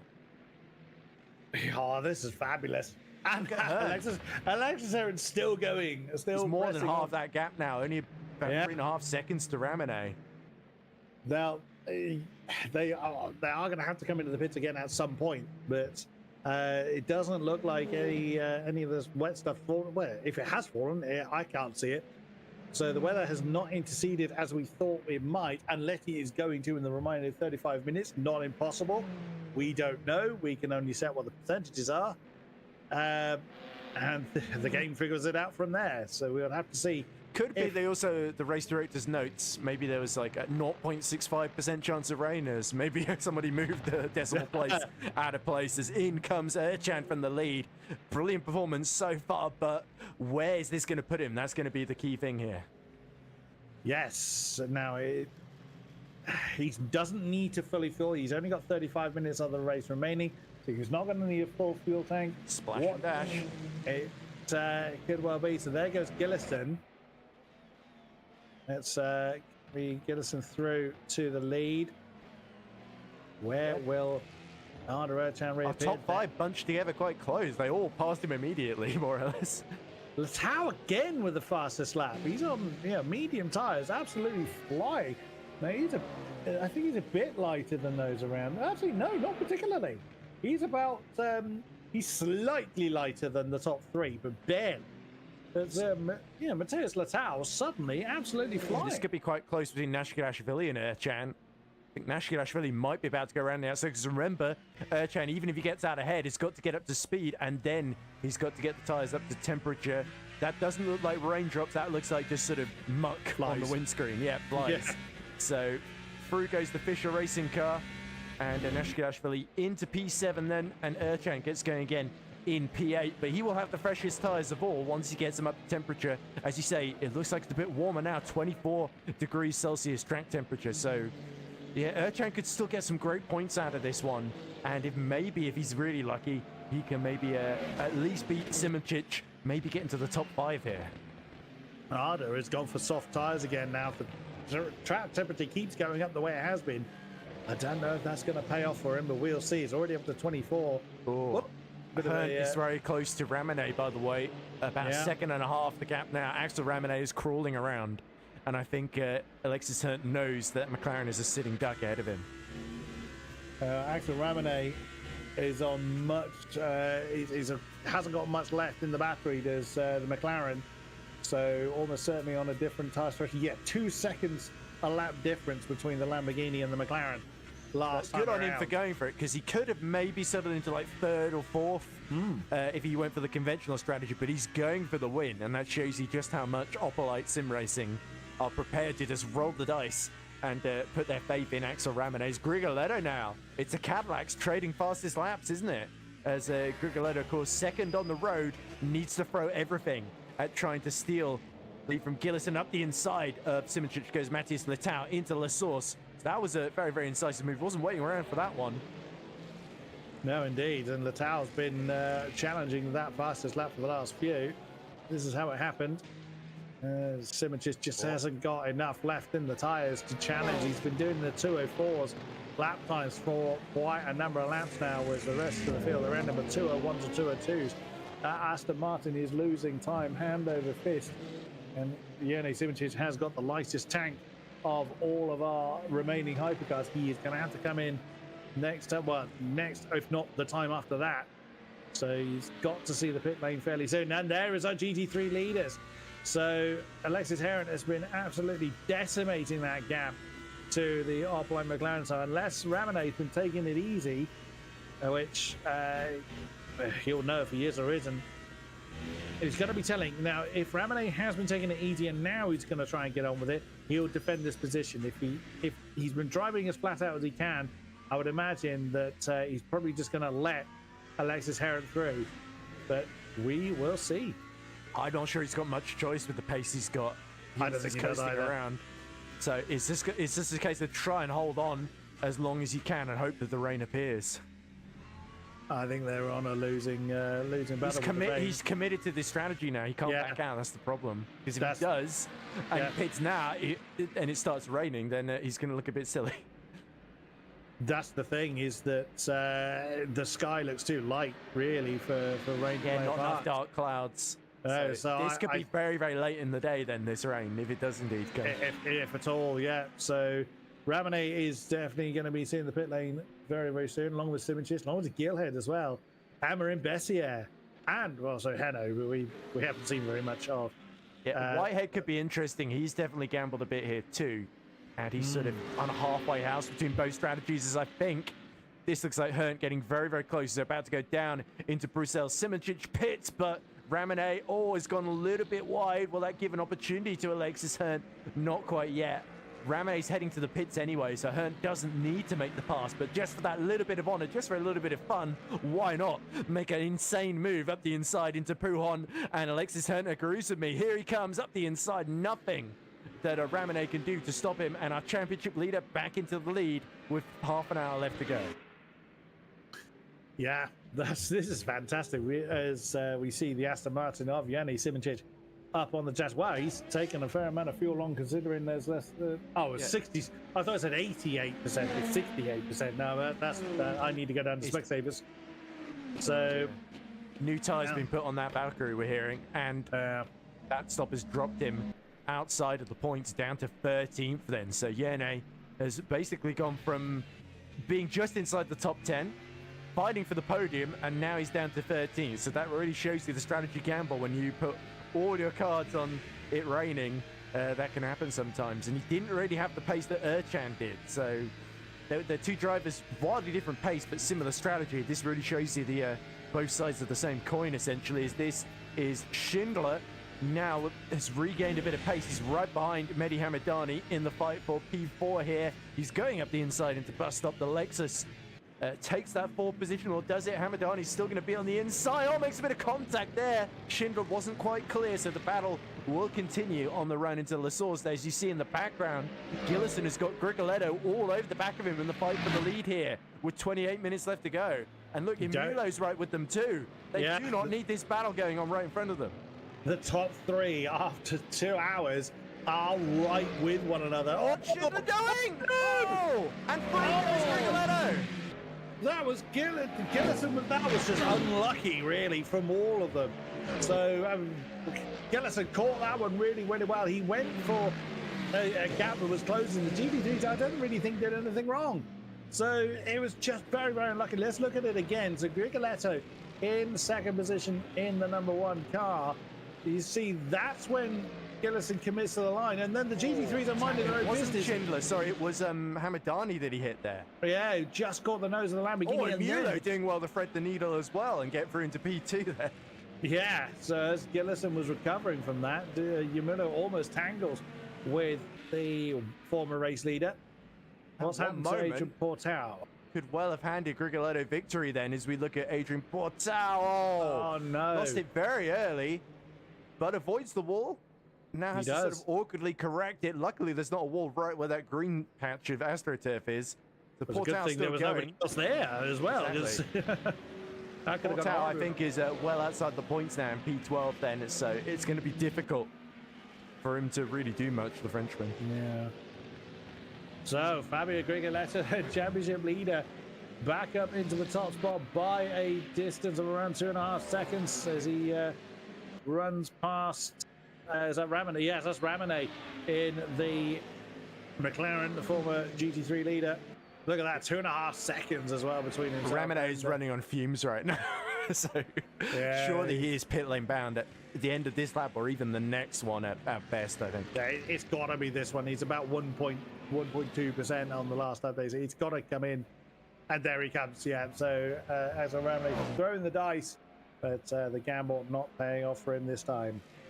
Yeah, this is the perils of predicting the weather, isn't it? But Ramanay gave it as long as I think it was physically possible to go, but it's not worked out for him. Luckily, he's sort of not going to fall out too far behind the rest of the pack, I don't think. He's probably going to come out in about 8th or 9th, I suspect. We'll see. It depends how much fuel he takes Gillhead in as well. Yep. Yeah, Sven Gillhead was about to run out of the Virtual Energy. The next one that we'll need to be thinking about a pit stop is going to be Mateus Letao. Bessier's got even less than Letao. Oh, yeah, sorry, I was looking at the hypercars, but yeah, you're absolutely right. Yeah, Marin Bessier in second at the moment, but he's going to need a pit stop as well as, unbelievably, Julien Hennault as well. We'll have to see the pit stop, pit lane again for a pit stop.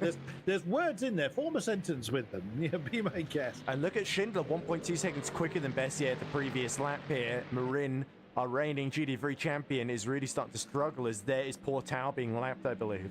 Yeah, there's even Portal staying out of the way. There's Sven Gillhead coming out of the pits right with... That's one of the purchases. That'll be Price, I'm guessing. Yeah, the price is right. Sorry. How long have you been sat on that one for? Well, since Johannes spun at the end of lap 2. But anyway, Sven will get a little bit of slipstream while he desperately tries to get the tyres up to temperature. Hopefully, when he gets on the brakes here at the end of Lecombe. But I don't think he's going to try and risk a move. He's going to stay in behind and wait for a better opportunity then. So there is, that does look like Adrian Portal just getting out of the way after his spin. So I think there's something very badly wrong with that Lambo. Yeah. There's his teammate going through, and he's going on the grass. Oh, disconnect. Luckily, it's the other car's lagging, but I think that's him that is having issues. Yeah. He hasn't retired the car, so he is as Fabio Grigoletto, just reminding us he's still out there. Is new fastest lap of the race with a 2:01 flat. Look at Marin Bessier and Patrick Schindler. This battle sadly won't last too long, as Marin Bessier's tank is very, very light. Look how much later on the brake Schindler is. He doesn't. I don't know if Patrick knows that Marin Bessier needs to come in. Well, he will have a lot of the same info that we do, and if he doesn't, then his Falcon Door Esports team will be telling him in his ear. So. Yeah, true enough. So yeah, Marin Bessier, he's got enough in the tank to do one more lap. And look at that lapping them there. It's our 5th place Hypercar. It's Neskidashvili, who's just going from strength to strength. Okay, he's 32 seconds down on the rest of the top 4, but he's kept his nose clean. He is about... Him and Erchan could be very close at the finish here. Especially with the pace they've got. Of course, mediums for Neskidashvili and softs for Erchan, who's made that extra stop compared to everybody else because of the strategy he's chosen. Could still come off though. We don't know. Still 23 and a bit minutes to go. Still tales to be told as yet. They're using around about 4.5% per lap in Virtual Energy. Question is how many laps remaining? Well, it's 2 minutes a lap for our Hypercar contingent, and that's Julien Hennault that is in. Yeah, look at the energy of our leaders. Grigoletto is getting dangerously low, so the Ferraris might still be in a decent position here if Grigoletto has to save some virtual energy. And then we've got Letao, who's almost certainly going to have to splash and dash at the end here as well. Yes, yeah, absolutely. So there is the Cadillac of Letao. Is he coming in this time? Nope. He is going to continue. Right behind Gillison, who's still... Oh. I think Gillison has taken a more than his fair share of knocks in this race. We even saw one of them that cost him the lead there, essentially. So it's going to be interesting to see how they reflect on that moment, whether it's... I think Gillison will say, well, the GT3 shouldn't have been fighting each other, but position right in front of me while I'm leading the race. And the GT3s will say, Isaac should have been a bit more patient. Yeah, it's one of those things, isn't it? He had the run. You make the decision based on what you can see at that moment, and a split second later, that situation changes. Yeah, I'm inclined to think that Mehdi Hamadani was just in the wrong place at the wrong time, and Schindler being there didn't help things either.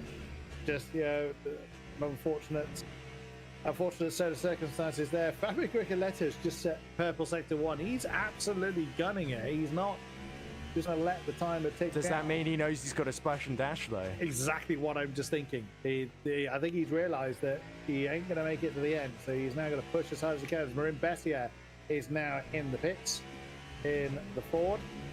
Will not be the last one to see the pit. He might be one of the last GT3s to see the pit lane. One or two may need to do a splash and dash. I'm kind of looking at Luke's tank there. He's going to run about 20%. He might get away with it. Yeah, if it's 21 minutes left, 20%, that's doable. He may have to be careful, but we have basically got in GT3 a three-way fight for third between Hamadani, Whitehead, and Manisha behind them as well. So that could be fascinating, as well as this battle between Letao and Gillison, I think, might be cut short by Letao being forced to come into the pits. Then Letao is another of our drivers just hoping the weather changes exactly when he needs it and not when the others do. Yeah, I think I think it's fair to say that holding out for the weather is not going to pay off now. It's not a viable tactic, Hope. Yeah, the forecast now says no rain, so yeah, those that gambled on the rain did not have that one pay off for them. In comes Matheus Letao. So fair play, he gave it a good try. Sadly, that strategy not paying off for him. What's happened between Patrick Schenderhammer and Bessier? He must have passed Bessier right before he went into the pit entry, maybe? Well, here we go. Vila comes in at a rate of knots. There we go. Yeah, that was that looked quite terrifying from the off-board. It may well have been perfectly under control, but it did look quite alarming from the off-board. Yeah, so Brandon Geitz has had a great recovery as we see Letao coming into the pits, which puts Nashkadashvili into the top four, amazingly. But yeah, Brandon Geitz has had a great recovery from not qualifying well, having a lot of troubles early in the race. He's now fighting Vila for that P8 then, legitimately. So that's going to be really, really interesting to see how it all filters out. And then Cantor, who was leading early doors, has kept up the pace and now Letao has come out just about 3.5 seconds ahead of him. Letao actually right behind Arda Ercan as he comes out the pits here. Letao sticking with medium tires, and I mean, look how hot the track now is. So that's not as. Oh, and you know what? If everybody really struggles in this final stint, it could be Ercan and Letao fighting for the lead here. That's exactly what I'm just thinking. Looking at the as well. Yeah, Johannes Price is in as well in the Peugeot. He's not pushed his fuel tank any further.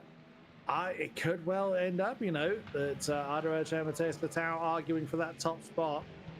We just don't know. We really do not know how it's going to go. So even if it is a very short pit stop, because the pit lane is quite long in Spa, you still lose a huge amount of time. So we now look at Yanni Simičić, who was right up in podium contention not that long ago. He's now trying to get back inside the top 10. There's Luke Whitehead up into fourth and was seventh for a long time. Cast him back that long, but he's now being chased by the Corvette of Artem Manisha as Fabio Guglielmetto gets under 201. You can tell Luke is really struggling to save some virtual energy here because he knows he's not in a great position compared to Manisha behind him. And it's going to be a bit of a struggle to get to the end. Cantor and Grigoletto are definitely going to have to come in soon. There's like 6% and 7% respectively. So, yeah, Fabio is going to have to sacrifice the lead. Where's he going to come out relative to Ercan and Letao? That is the crucial question here. Yeah, that is exactly it. So we've got... Dario Mulo might be able to fuel save his way to victory. He did that at Fuji last season, remember? So I can't see it. I can't see it. I mean, if you're looking at 4.5% per lap, there's only about 3 or 4 laps left in the tank, and we've got roughly 8 or so laps to go. So I can't see it. But let's see though what's happened with Letao. He's chasing Arda Ercan in front of him. Ercan goes wide. Oh, Letao loses it and clatters into Arda Ercan. Well, never mind them fighting for victory. They're just going to fight each other physically. So Letao, yeah, you saw he's pulled over. Yeah, he's let Arda Ercan through, but Letao's ahead of Ercan, so they've changed back again. And it's like Cantor through. That's Cantor just passing both of them there, and there we go. Almost another miscommunication between them as they're on the run to Eau Rouge. Ercan sort of cuts Letao off at the last moment, has a bit of a moment over the curb, and back through goes the Frenchman. I wonder if Arda is tires. More Oh drama. no! It's a Lexus round. Was that, Heno. I wondered if it was Bessia for a second, but what's happened here? That's Arda. So that's after he's gotten back out. Yeah, so flash to the lights there. So here comes Beeler. Yeah. Is Beeler he getting tangled? close. Late on the brakes for Beeler. Has he got that stopped? Somehow, yes. Yeah, but I wonder if Arda got damaged as a result of the impact he had earlier. And oh, so it was Heno. Yeah, exactly as you said. Heno, I think, just loses it on his own. Yeah. Oh, and right into the path of Brandon Gates. Oh, dear. Brandon's having to pit anyway, but now he's got Oops. insult to that injury. Oh no, Brandon Gates is good on engine, sorry. I was getting mixed up with somebody else. As Grigoletto is in. So Yeah. Dario Mueller retakes the lead on 11% with 16 minutes left to go. There is Grigoletto. He's going to comfortably come out ahead of Letal then. Would have been the main threat, and he's just going to pit Nashkashvili as well for good measure.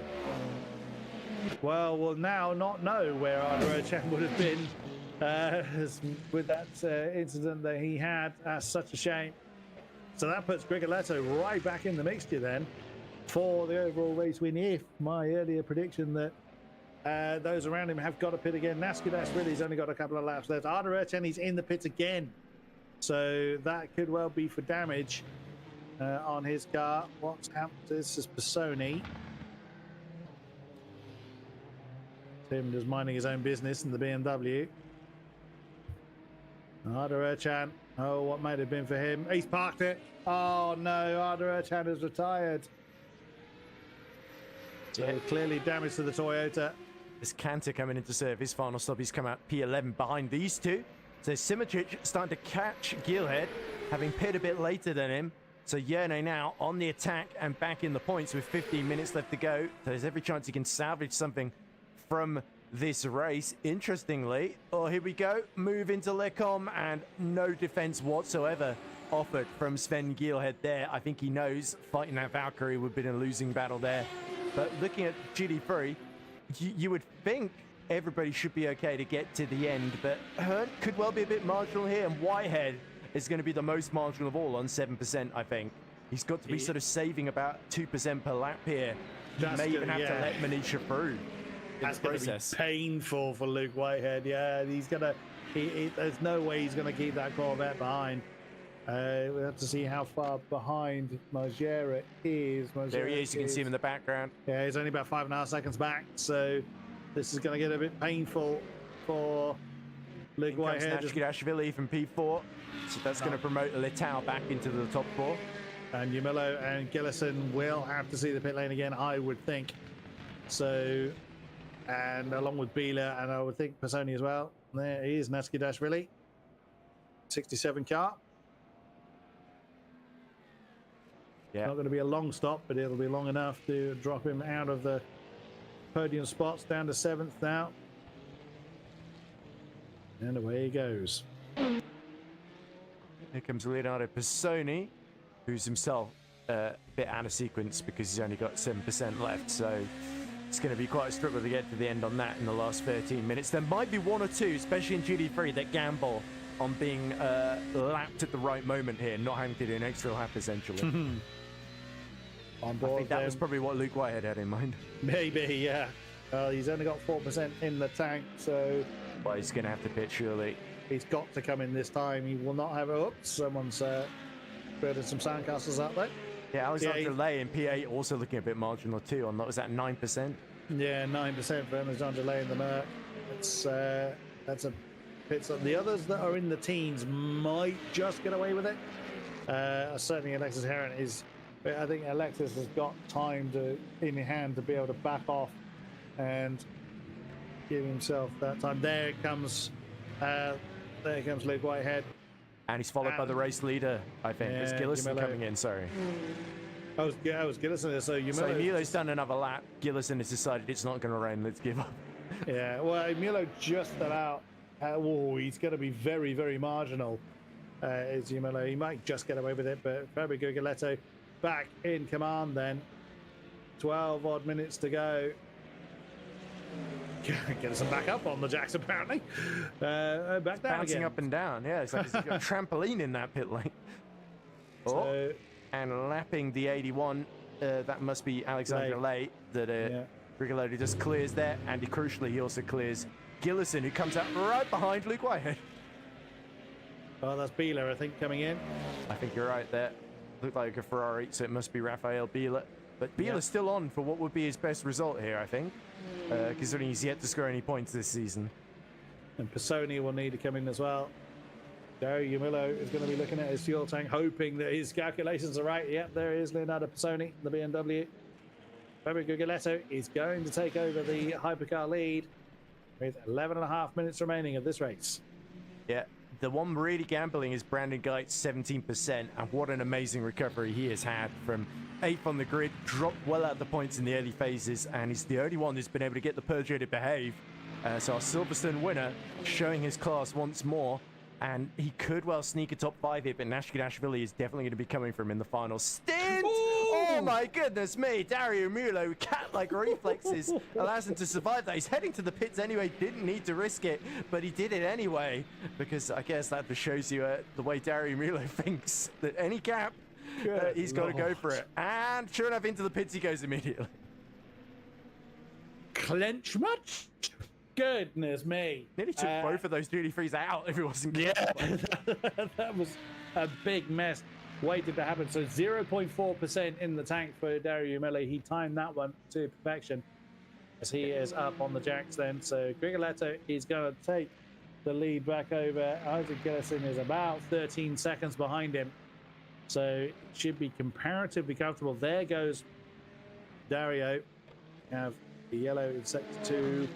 Oh, briefly, look at Pisoni. Yeah, I think Pisoni may have had a spin. So there we go. Yeah, just cut the track at Lecombe then. So the good news for Whitehead is he's come out ahead of Ramonet and Bessier, who were the others to sort of gamble. And this is Adrian Portal, who's difficult into the race. That car just does not look like it's behaving well. The Lamborghini ends up facing backwards. The rear wing just survives it miraculously, but that'll be a cold comfort to Adrian Portal. As Lay does have to come in, so I did think it was going to be difficult to get to then. Manisha also looking a bit vulnerable here as well, so Whitehead might be best placed of those that have to splash and dash at the end. Very true. 9.5 minutes to go as we look at our GT3 leader. Alexis Heron, he's going to have to be careful on how much he's got in the tank, but then I wouldn't be surprised if our top 6 all have to come in for a splash and dash. We'll have to see. Yeah, Hearn on 7%. He's definitely got to come in, surely. Surely he's got to. 2.5 minutes of that. Well, we've got 4 laps left. Yeah, unless you are dead convinced that Hamadani can get to the end, then yeah, you've got to come in, surely. I can't see it. And even then, that's not going to save him any energy to staying. No. Manisha's got to come in. He's on 2% now, so he's going to have to come in now. Heron may do one more. Well, everybody except for Manisha may do one more after this lap. It's how much further they're going to go. It really depends how much they want to feel safe. I can't see them doing it. Nobody's going to risk that 100-second penalty, you'd think, surely. No. Does Heron do it this time? No. He's going to be getting his pit crew to do something next time around, as Patrick Schindler becoming very popular. Is that Dario Mulo right behind Grigoletto? So battle for the win is not over yet. So Mulo has kept the car. Oh, the rear end he is so eager to get on the power here. So I think this is Grigoletto coming out the pits on colder tires and being caught at a rate of knots then by Mulo. Oh, no, it was Mulo that pit later, wasn't it? So I think this is just a legitimate fight for position as there's a yellow ahead of them in sector 2, and it's Portal, who this time has lost the rear wing. Did he slip? Well, is it down at Pouon, or did he do it at the final chicane? Yeah, just on entry. Pouon again. Just cannot get the rears to stay in one position, really. Yeah, but we saw that he went backwards into the wall at the final chicane last time around, so there's damage he's carrying there. There's Manisha. Yeah. I really want to see that Emilio Grigoletto battle, because I think that's got potential to kick off if Emilio can force Grigoletto into a mistake here. So 7 minutes to go in our 2 hour 40 minutes of Spa. And it is still on a knife edge here. God, I tell you what, Yamillo would really love this. And he's got more virtual energy to play with as well. He does. Not by much, but he does have a bit more to play with. Dario Mello has only scored 4 points this season. He's had a horrid season so far. He would love to get the win under his belt. As Portal again, as he has a spin. Yeah, he's got no pushing too hard to get back to the pits, I think. And probably highly frustrated. About ready to chuck the Lamborghini into the wall. I think in the bin, more like at this rate. Yeah. So, 6 and a bit minutes to go. Or it could be splash and dash territory for, I think, all of our top 5, I think. Only Manisha might be okay on 10% then. Or who's gonna be brave? Who's gonna GT3, throw the dice? That's gonna be the thing, isn't it? Who's gonna throw the dice just one more time? I think all of our hypercars except maybe Brandon Geitz. He could be a bit marginal. Manisha's 18%. As in comes Alexis Herndt then. So Kuriato Manisha in the Corvette beyond for a shock victory here. Are we about to see all the cars ahead of him come in for a splash and dash? Well, Schindler's got to. He's got no choice. In he comes.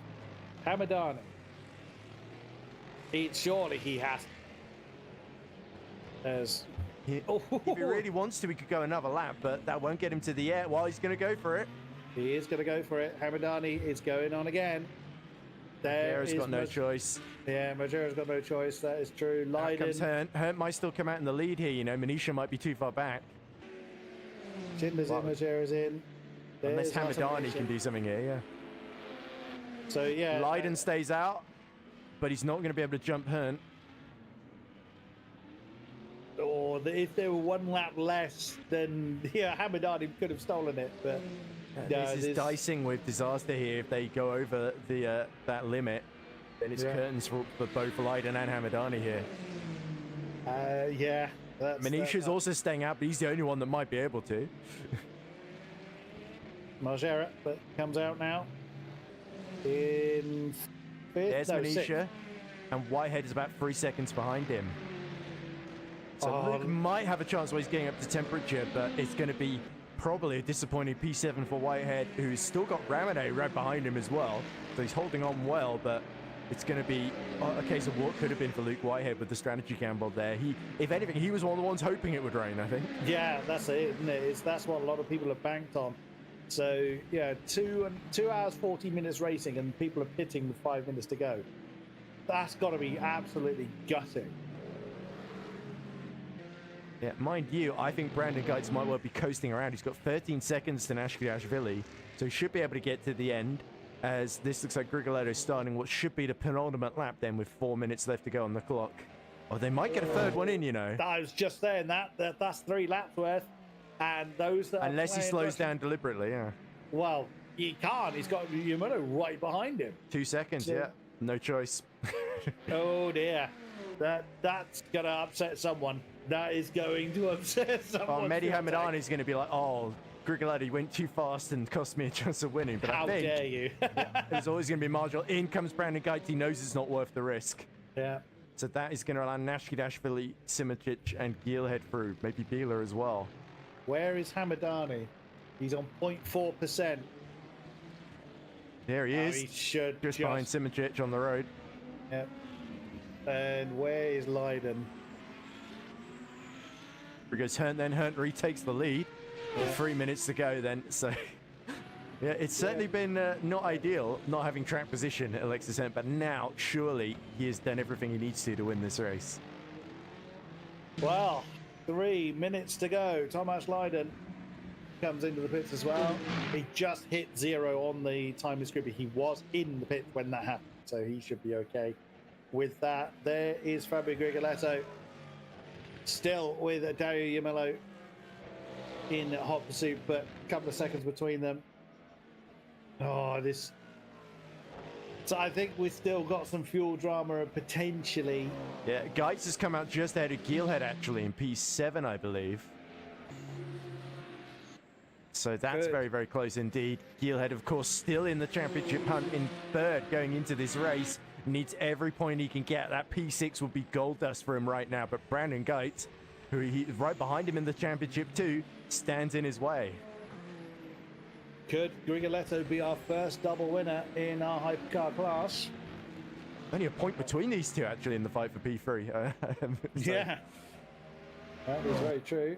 There is our double champion. So there's 2 laps at this pace. There are 2 laps left.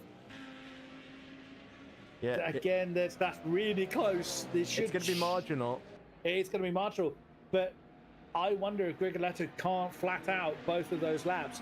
Yamillo might just about be able to. If I'm right about 4.5% per lap, Grigoletto is going to be denied, but we'll see. There's a drama still waiting, and look how close everyone's fuel tank is. Yeah, Letao looking a bit close as well. Manisha, of course, is the one really gambling, and he's gotten up to P3 as a result. And Artyom Manisha will just be hoping that he can hold on from Hamadani here, as we see Axel Ramone trying to recover back up to P7. The Mustang of Whitehead not playing ball, and it looks like Bessier might have a late charge in the final minute of the race here, but he's slightly too far back from this P7 duel here. But yeah, Luke Whitehead, this is not where he would have wanted to be, but he's got to limit the damage on a tough day at Spa. Oh, goodness me. Oh, now what does Grigoletto do here? Does he try and back off? He still has got a few seconds behind him. But I think if he does that, Yamillo will get him. Let's see then as they come through to Paul Freya. He's got to do at least one more lap. That's the problem. So I think I don't think he can risk it, because Yamillo will nail him. If he tries to back off. Just, oh my goodness me. I could well be wrong. He's pulled a 3.6 second gap, so Emilio's quite far back if he wants to challenge for the win. Right at the end there's Lay just being negotiated. Then 8, 7. I think he's got to. Yep, there wouldn't have been an option of slowing down there. I think Grigoletto might just. He was at 4.7 when he came over the line, so 4% left in the virtual energy tank. So he is surely in trouble here. 4%. And now he knows he's got to do the extra lap. So does he go for the splash dash, or does he risk it? This is a nightmare scenario here. Oh, now the windscreen wipers come on. Right, there we go. Right as the clock runs out, the rain appears. Letao decides to keep going then, because I think he's missed his braking point slightly anyway. Yeah, he's just going to have to take it very... Now, unless it absolutely chucks it down, which, as far as we know, it's not going to do, the race should be inconsequential. Should. Again, famous last words then. Yeah. Grigoletto will just be hoping he can save energy in the rainfall. But look at this. Ramone very close into Pujon, knows he's running out of time to try and steal that P7 from Luke Whitehead here.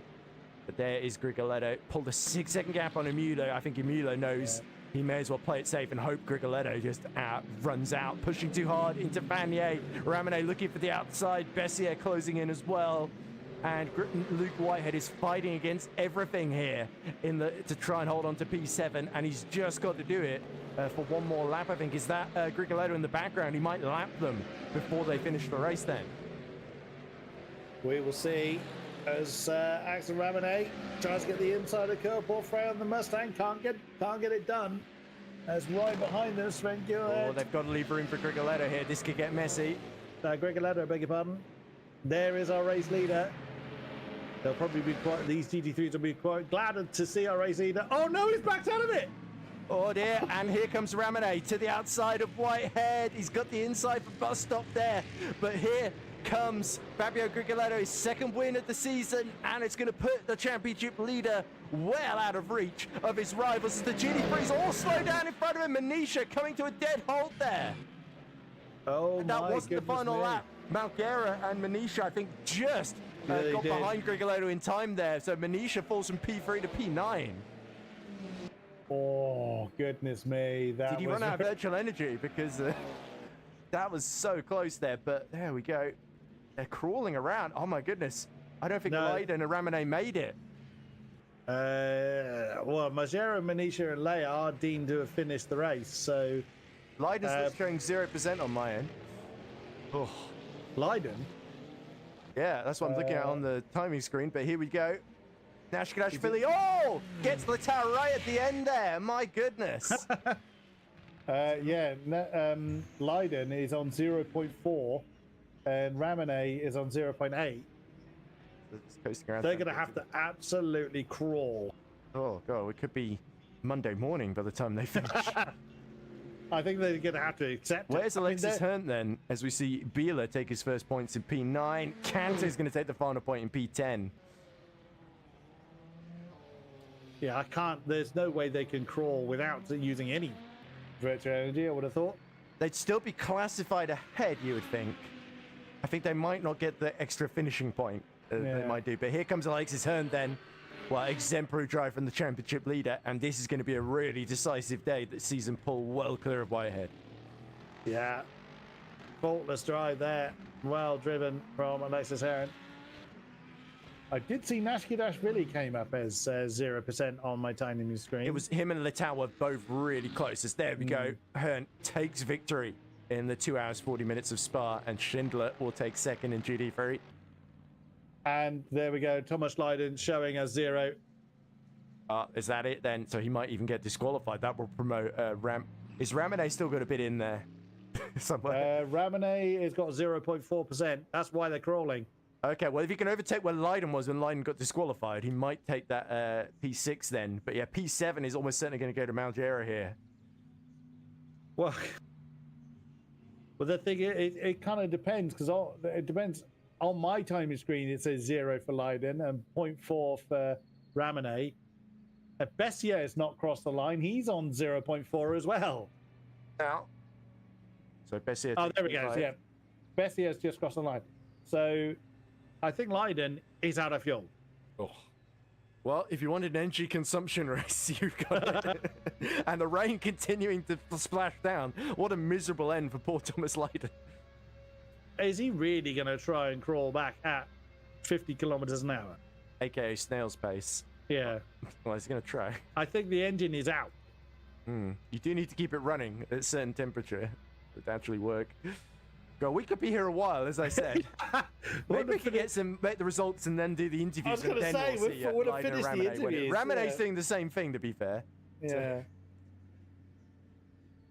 I think we'd have concluded the interviews for next time, 2 weeks race by the time that Thomas Leiden gets there. Well, we got a nice background then. Yeah, true enough. So Alexis Herndt then takes the win in the end by only 4.7 seconds over Patrick Schindler, but they have been the class of the field all race long. Mehdi Hamadani in third and second Lamborghini. Luke Whitehead in the end in fourth. Maria Bessier fifth. Thomas Leiden, we think, is going to be sixth. Axel Ramone, we think, is going to be seventh. Malgera in eighth. Manisha ninth, and Lay rounding out the top 10. Hanno in 11th. Portal classifieds finishing in 12th. We lost Alexandra Hanna, Valentin Berrier, Lemoyne, and Remy Delorme. We lost right at the very beginning. Miss Henno, lab down, overtaking them. And Ramone gets through as well. Ramone, that might be P6 then. Yeah, he's showing ahead of Leiden. The Leiden's come to a stop then, so that's such a shame for the Anglo pole. Oh, goodness me. I'm pretty sure Henno's finished the race, so he's on his in lap. So yeah. Oh, God. I don't think there's not enough downhill left for that Merc. So Fabio Gregoletto taking the win in the Hypercars. Dario Mello in second. Isaac Gillis in third. David Nashkidash really stealing away fourth right at the death of the race. Letau in fifth. Semencic sixth. Geit seventh. Gelhead eighth. Bieler in ninth. And Marco Cantor, what might have been for him, in 10th position. Leonardo Pisoni in 11th, Johannes Price in 12th. We lost. How many Hypercars did we lose? We lost Ada Erchan, we lost Jimmy Menard, we lost Mitty Hoyer, Marco De Bueno, Marcus Ulrich, Paul Puo. Moritz Ulrich. Moritz. What did I say? That was Marcus, I think. Moritz Ulrich. Another Ulrich sibling. Yeah. Long lost cousin. I feel a bit for Stephen Roush. Maiden race showed real amazing pace in practice, and we also lost Giuseppe Di Noia at the beginning of the race. Is this McLaren ever going to make it? Well, the Merc's now going backwards. The slope of I think the McLaren has now run out of fuel and is now running on hopes and dreams. I don't quite know how you think you're going to get through the My bus goodness, stop. seeing a McLaren struggle through this section of track brings me PTSD flashbacks to Kieran Prendergast running out of fuel at the end of the very, very first 2.4 hours of Spa that we are, 2 hours 40 minutes of Spa, where he lost the win to Kamal Nawi as a result. And I think, Ramade is stopped. Yeah. Well, that might well be P6 for Malgera then. There we go. Well, yeah, it may well be. May well be. Right. Have we got anybody wanting to come and We speak got to three, us? our top three, I think. We got Fabio Grillo, Dario Mulo, and Isaac Gillison. Shall we do reverse order and talk to Isaac Be first? my guest. So we're now joined by our third place finisher. It's Ferrari Esports' very own Isaac Gillison. Isaac, a very, very tough, punishing race. You end up in P3 in the classification at the end of that one, at least on the road. Very, very tough. I know you were fighting for the lead quite a few times, and there was an incident with some traffic near the end that cost you track position ultimately. The car took a couple of knocks. How are you feeling? Yeah, mixed feelings, to be honest. I don't know how to feel. The race was developing quite nicely, also with a lot of different strategies. I didn't really know who was on the best one. And then I mean, the incident with the GT3s, yeah, it's tricky. I feel like I was boxed in a little bit. I could have maybe turned left a little bit later, but yeah, I don't know, maybe a race incident or something like that. I need to rewatch it a couple more times, but you know, it happens all so fast in the heat of the moment. But anyway, if that didn't happen, I think it would have been difficult to keep Fabio behind. He had really good pace, nice strategy, so GG's to him and to Dario as well.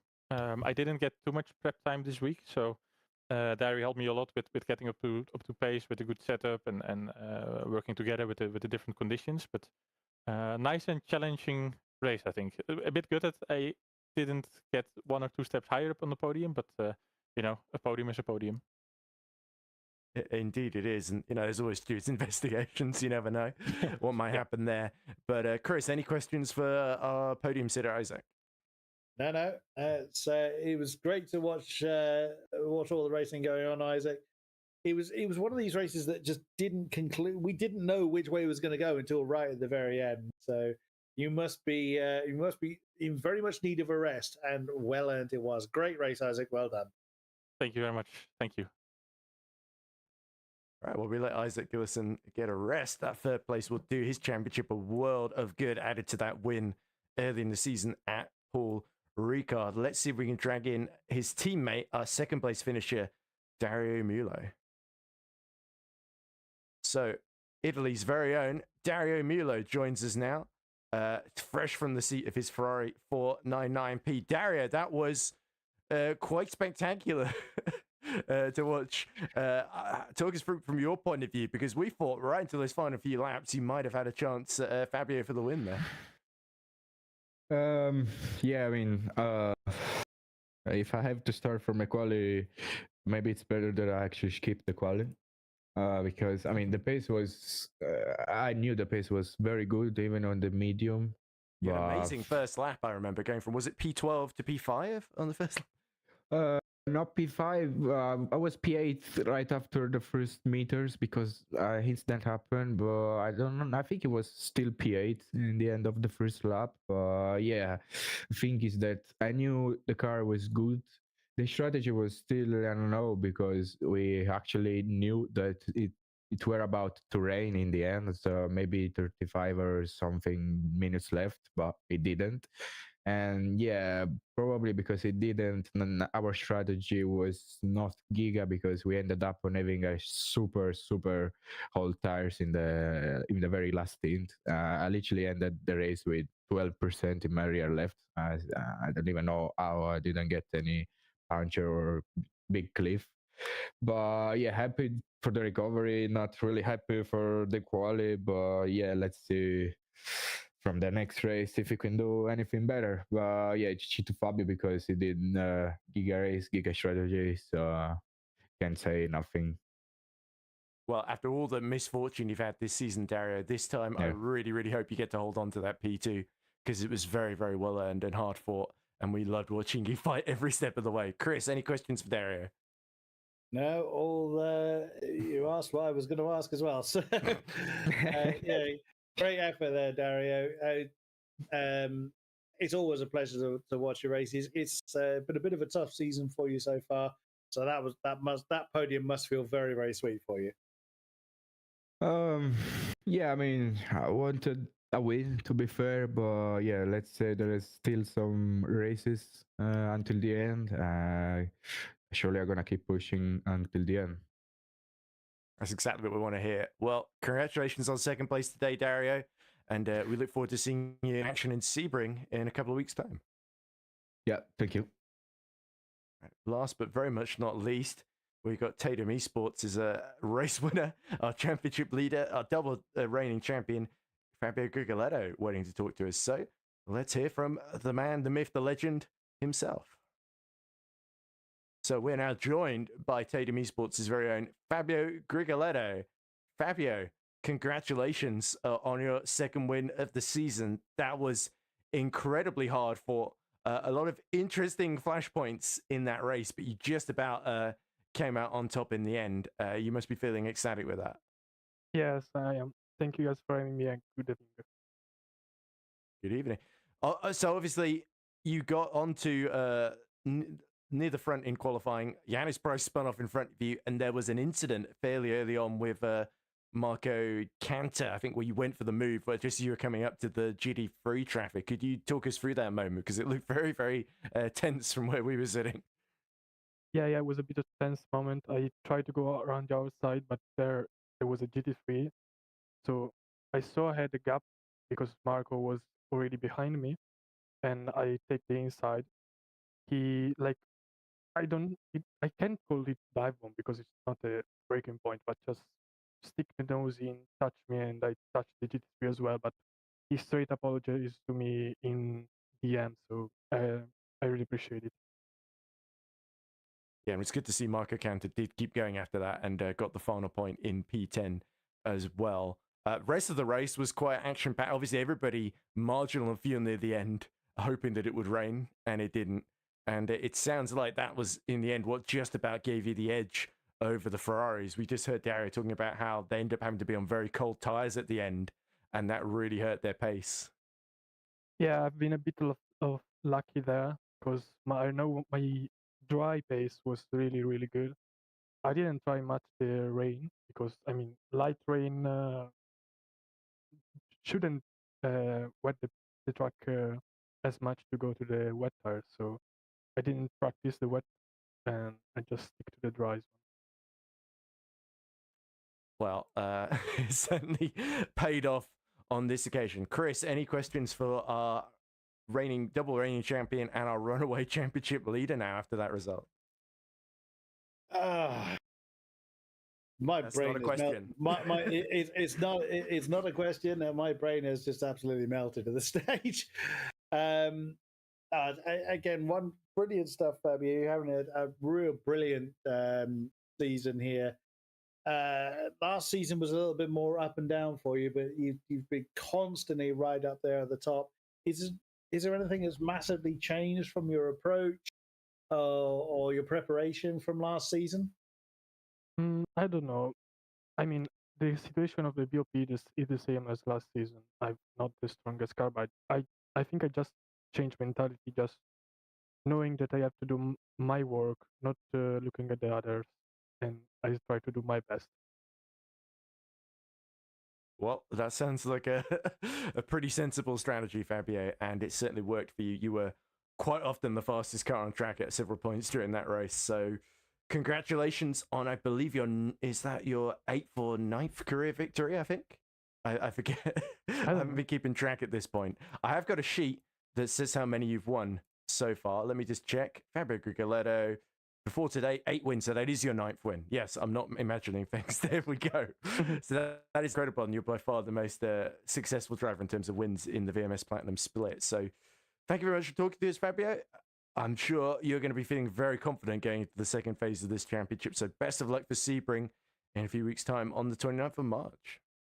Thank you, guys. So that's not all. Of course, you can see the remaining 3 rounds on the 19th of April at Interlagos, the 3rd of May at Monza, and our second and final endurance round will be 17th of May at Circuit de la Sarthe at Le Mans in France. So that is going to be, if Spa was anything to go by, then Le Mans will certainly match it. Let's hope the weather forecast, for the sake of the driver's sanity, is slightly more accurate. Well, it wasn't that it was inaccurate, it was misleading, I think. The 65% chance of rain only at the very, very end of the race after the win across the line. Or after winning across the line for the final lap. Anyway, so is there anything else we should mention before we close for the day? Well, I suppose there is our sponsors, isn't there? Yes, absolutely true. So we have teamed up with Hymo Setups and use a VMS 10 at checkout. When you head over to their website, you can get 10% off your first purchase. So very pleased to be teaming up with them, and we look forward to greater success moving onwards and upwards. See, I told you my brain is melting. But just leaves us to say thank you very much to those that have been with us either live or post-event. Your company is always welcome. Thank you very much, Ed Hunter, for joining me in the box this time. It's always a pleasure to have your wonderful dulcet tones in the box, sir. No worries. Well, hopefully, anybody who thought they were unlucky when I was commentating will hopefully see their luck turn around when Nathan Richards steps back and does his own equally brilliant job at Sebring next time out. I'm actually going to be commentating on go-karts at the time, so it's just as well that Nathan is filling in for me. Awesome stuff. So yes, as you can see on screen, next time out, we head stateside for the Platinum Split on the 29th of March for Sebring. We hope you'll join us then, but there's plenty of racing here at VMS between then and now. So until next time, thank you very much and good night.